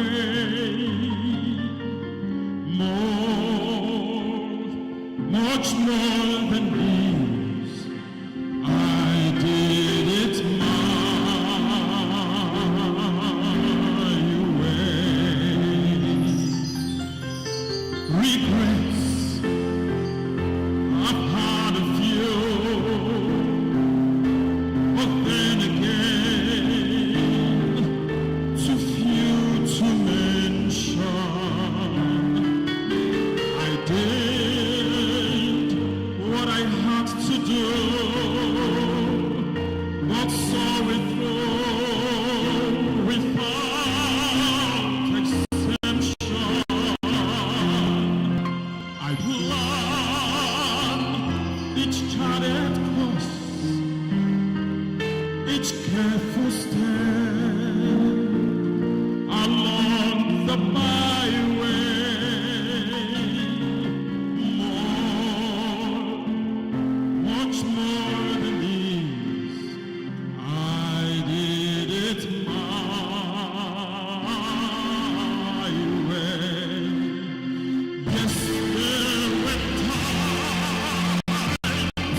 Show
I find it all so amusing to think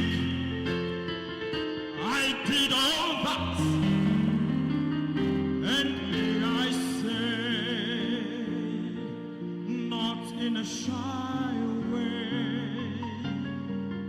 no, oh no, not me. I did it my way. So what is the what has he got? If not himself, then he has not to say the things he truly feels. Ignore the words of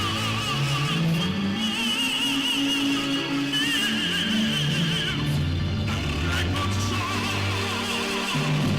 I took the and did it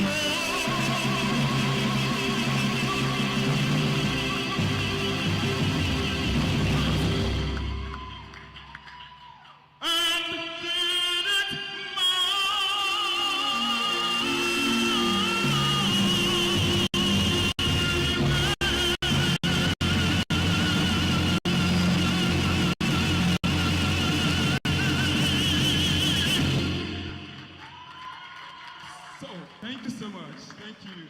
Give it up for Osate Beteno. Thank you. Thank you for the opportunity. Put your hands together. Come on, you guys are not clapping well.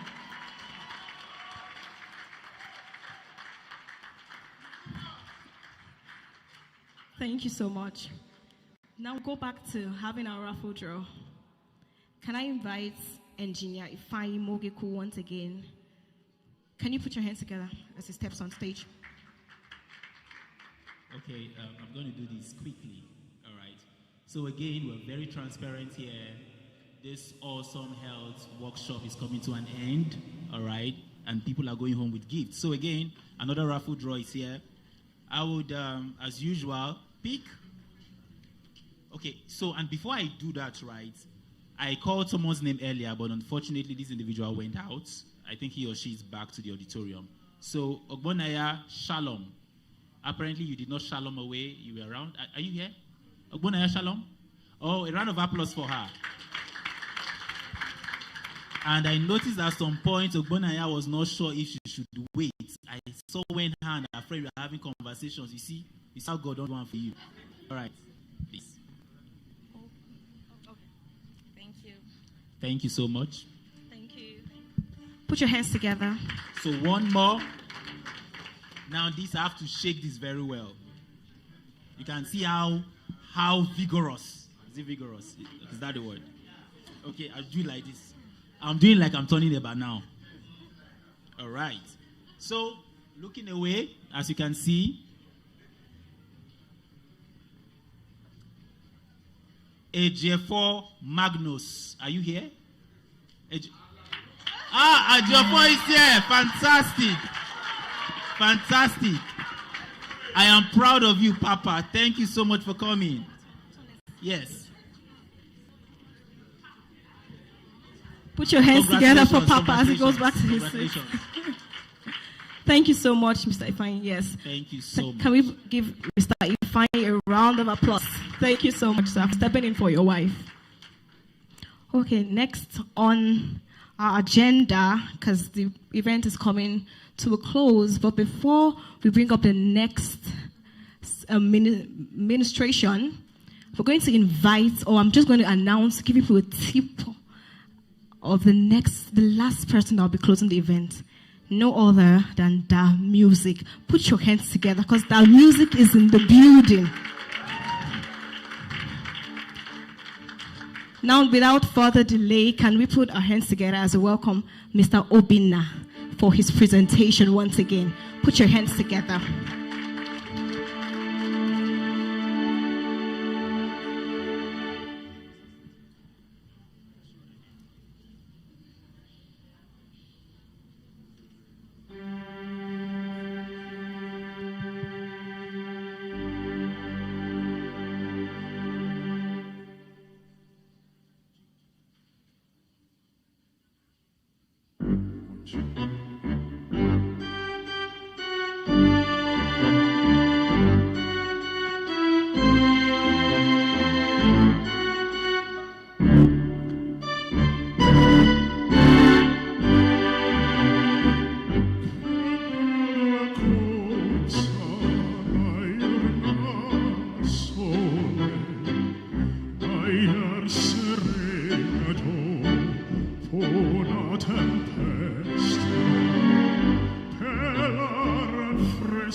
Put your hands together for Obinna Ebojo.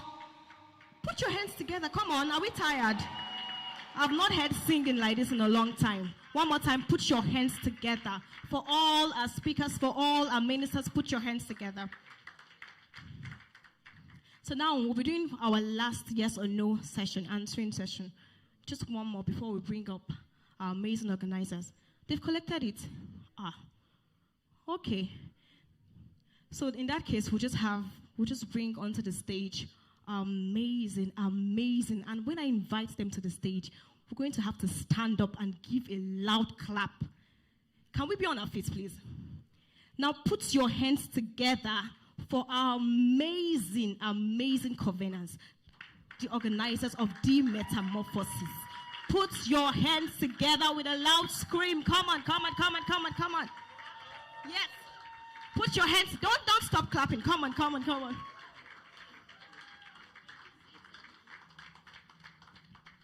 Don't stop clapping. Come on. Thank you. Let's celebrate the beautiful Mrs. Ohiambe. Hallelujah. Okay. Thank you. Please take your seats. And I don't know, why are you people struggling to clap when you don't pay money for this thing? Clap very, very well. Thank you. I think that's the little thing you can give back to say thank you. But most importantly, thank you, sirs. Thank you. But most importantly, I think there was something that was said to us, and that is a question. I can't recall now whether it was Dr. Igbiti or Dr. Khan that said, what are you going to change today? So don't leave and just let it be another program. Go away thinking, what am I going to change? And sometimes it doesn't have to be so many things that you have to change. It could be one or two things, right? So I'm just up here to say some thank yous. First of all, thank God for the opportunity to have put this together. But I want all of us, with a standing ovation, to thank Pastor Abu, our visionary on this. I can't hear your shouts, your clap, Thank you. Thank you very much. Please take your seat. I said to us at the beginning, I said, the Metamorphosis was born in 2017. How many years ago is that? 9 years. And that came from a vision for transformation to happen in several ways. I know that he said he's not going to say anything, but I think he needs to say something. Don't you guys agree? So we want you to say something, sir.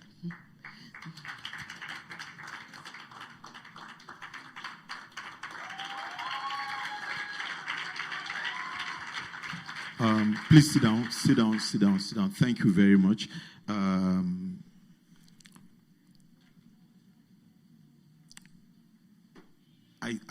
We always say that the Holy Brook Church is an intelligent church. And I think sometimes believers, because we talk about prayers, because we talk about miracles, we don't apply wisdom in several areas like finances, like our careers, then our health. Most great men of God that died before their time, that raised the dead, some of them died of sicknesses. And we keep wondering why. If you don't take care of your body, there's a possibility you will meet Jesus earlier than expected. The advantage is that you will leave this Nigeria that has no light.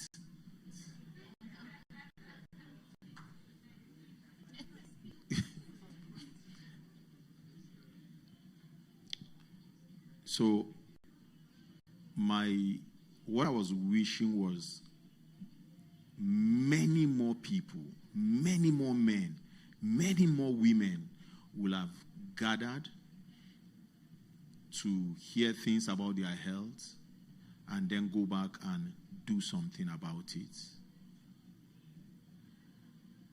The person that called me today happens to be a Christian. How he contacted hepatitis B, I don't know. But his voice on the phone, admitted in the National Hospital, didn't sound like him. Which means it must have advanced. We believe in miracles, we will pray. But sometimes it is better not to get to the point where you need a miracle. And what keeps people from getting to that point is called wisdom. I pray that more people will take tests. I pray that more people will check themselves. I pray that more people will exercise, and I pray that more people will eat right, so that we can grow old, make an impact on this earth, take over the kingdoms of this world for Jesus. Praise the name of the Lord. God bless you.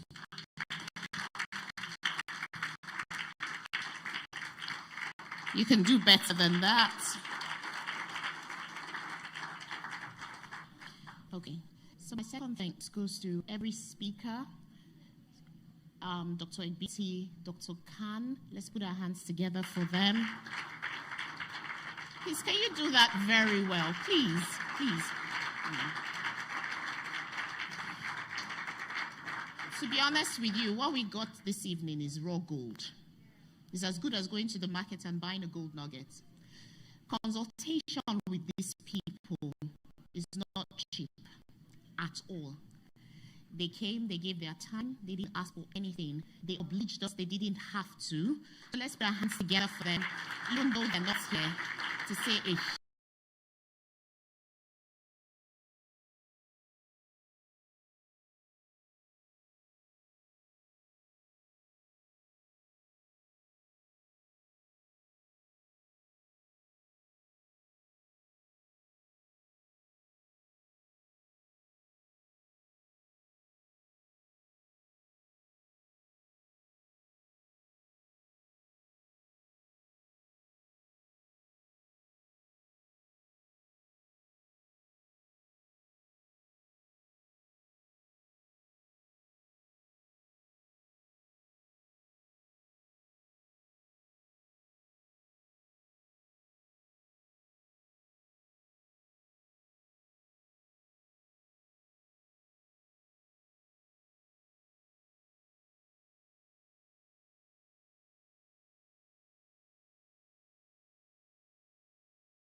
innovation turned into impact, and together they created more than what was imagined. The project stands as proof that when innovation meets collaboration, results exceed expectations. Please put your hands together for the project team. Thank you so much. Everyone that was in the team was involved, and like I said, innovated with ideas. Make your clapping louder, please. Let's do that. So when we meet tomorrow, I'm going to have time to say personal thank yous, but that team was ably led by Mr. Mogeku and his wonderful wife, Dr. Mogeku, who is a doctor herself. Let's clap for them properly. Don't be tired yet. I'm not yet done. And to all of our support teams as well, the media people, the technical people, the protocol people, every team, the care team. Don't get tired now. Yes, somebody is clapping like this. That's what I'm expecting. Clap very well. Very well. Very well. Thank you so much, everyone, for pulling the stops to make this happen. On to bigger and better. Is that not so? Thank you so much, everyone. And I hope that when you go back, you take away everything that you have heard and that you make something with it. Our spoken word lady, you're off the hook. Thank you so much. I loved every bit of it. Thank you, everyone. And to the final beat. Can we make that clap louder and better? Thank you so much, PY. Thank you so much, Pastor. Without further ado, can we make welcome the music in the building? Put your hands together.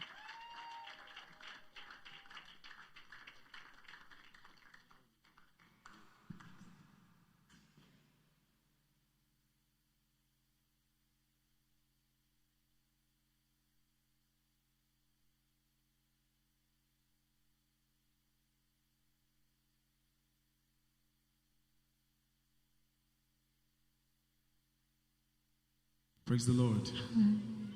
Please, you help me do one thing. Let us celebrate the phenomenal pastor, esteemed Pastor Jobin and Pastor.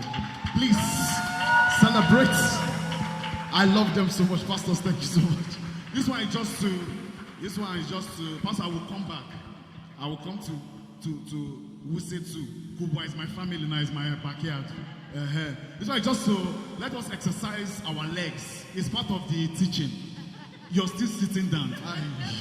Let us enjoy and exercise. You know, it's a beautiful evening. I was so blessed. We're good. Sound, if you're ready, we are.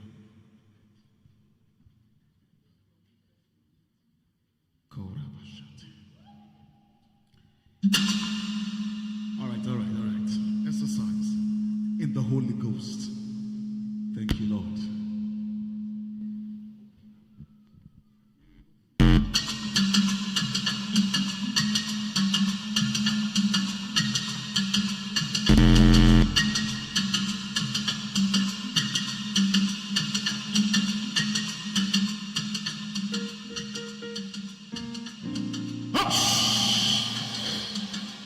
You know this thing. Just do your hand like this. So let us. I love Pastor. You know this thing. Let's just celebrate and enjoy Jesus. Are you ready now? Oh, yes.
Who be your defender?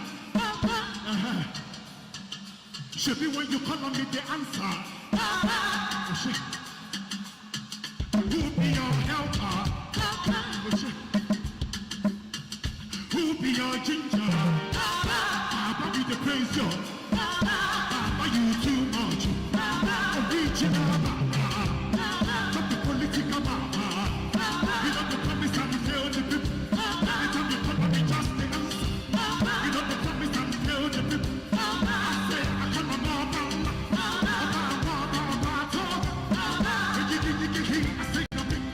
You know the send I come I send you big. Anytime I call you I send you big. I say you know the send I come I send.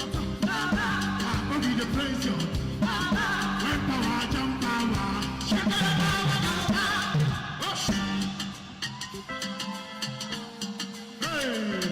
love the way Pastor the groove.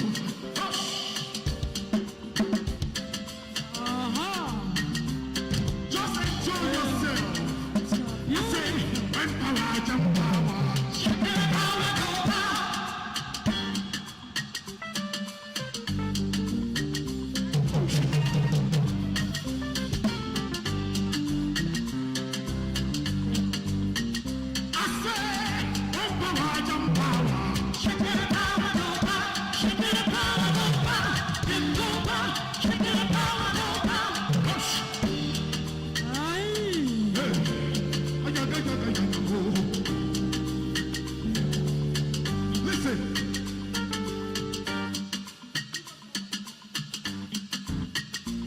Jesus power, super power, wonder walk, power, the name of Jesus, power, power, massive power, Jesus power, super power, wonder walk, power, the name of Jesus, power, power, massive power, Jesus power, super power, wonder walk, power, the name of Jesus, power, power, massive power.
By the reason of this program, we will tell it to get out. We will deal with it spiritually, then we handle it physically. Pastor, are we agree? So now you're going to do like this, do like this, do like this. We want to exercise. Anything you don't like, cancer, arthritis, high blood pressure, we will tell it to get out. Are you ready? Push. Get out, get out. Get out, get out. Get out, get out. Get out, get out. Anything you don't like. I say, get out, get out. Get out, get out. High blood pressure. Get out, get out. Get out, get out. Cancer. Get out, get out. Get out, get out. Arthritis. Get out, get out. Get out, get out. I say, get out, get out. Get out, get out. In the name of Jesus. Get out, get out. Say, in the name of Jesus. Get out, get out. Get out, get out. Get out, get out. Say, get out, get out. Get out, get out. Say, get out, get out. Get out, get out. In the name of Jesus. Get out, get out. Say, in the name of Jesus. Get out, get out. Get out, get out, get out. Get out, get out. Get out, get out, get out. Get out, get out. Get out, get out, get out. Get out, get out. Get out, get out. Get out, get out. Hands are falling in pleasant places for you.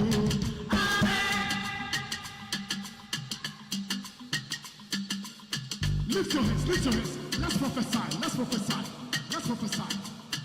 Anything you lay your hands to do, it will prosper.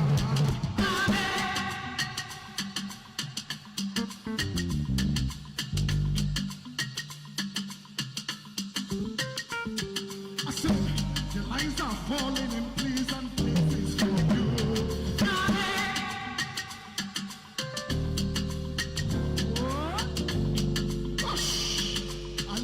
I love the way Pastor, let us do this step. Pastor, you ready now? Oh yeah, yeah, yeah. Shake it, shake it, shake it, shake it, shake it, shake it, shake it, shake it, shake it, shake it, shake it.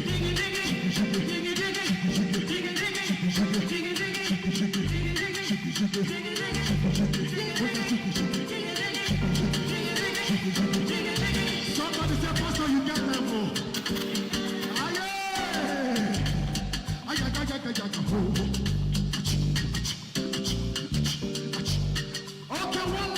more before we go. Take it down. Now listen. As you see me so, I'm walking in victory, prosperity. I go waka, go. Are you ready to walk? I said, as you see me so, I'm walking in victory, prosperity. I go waka, go. Are you ready now? So you get the partner. Let's walk. I said, as you see me so, I'm walking in victory, prosperity. I do waka, Shebi, when you take you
That was amazing.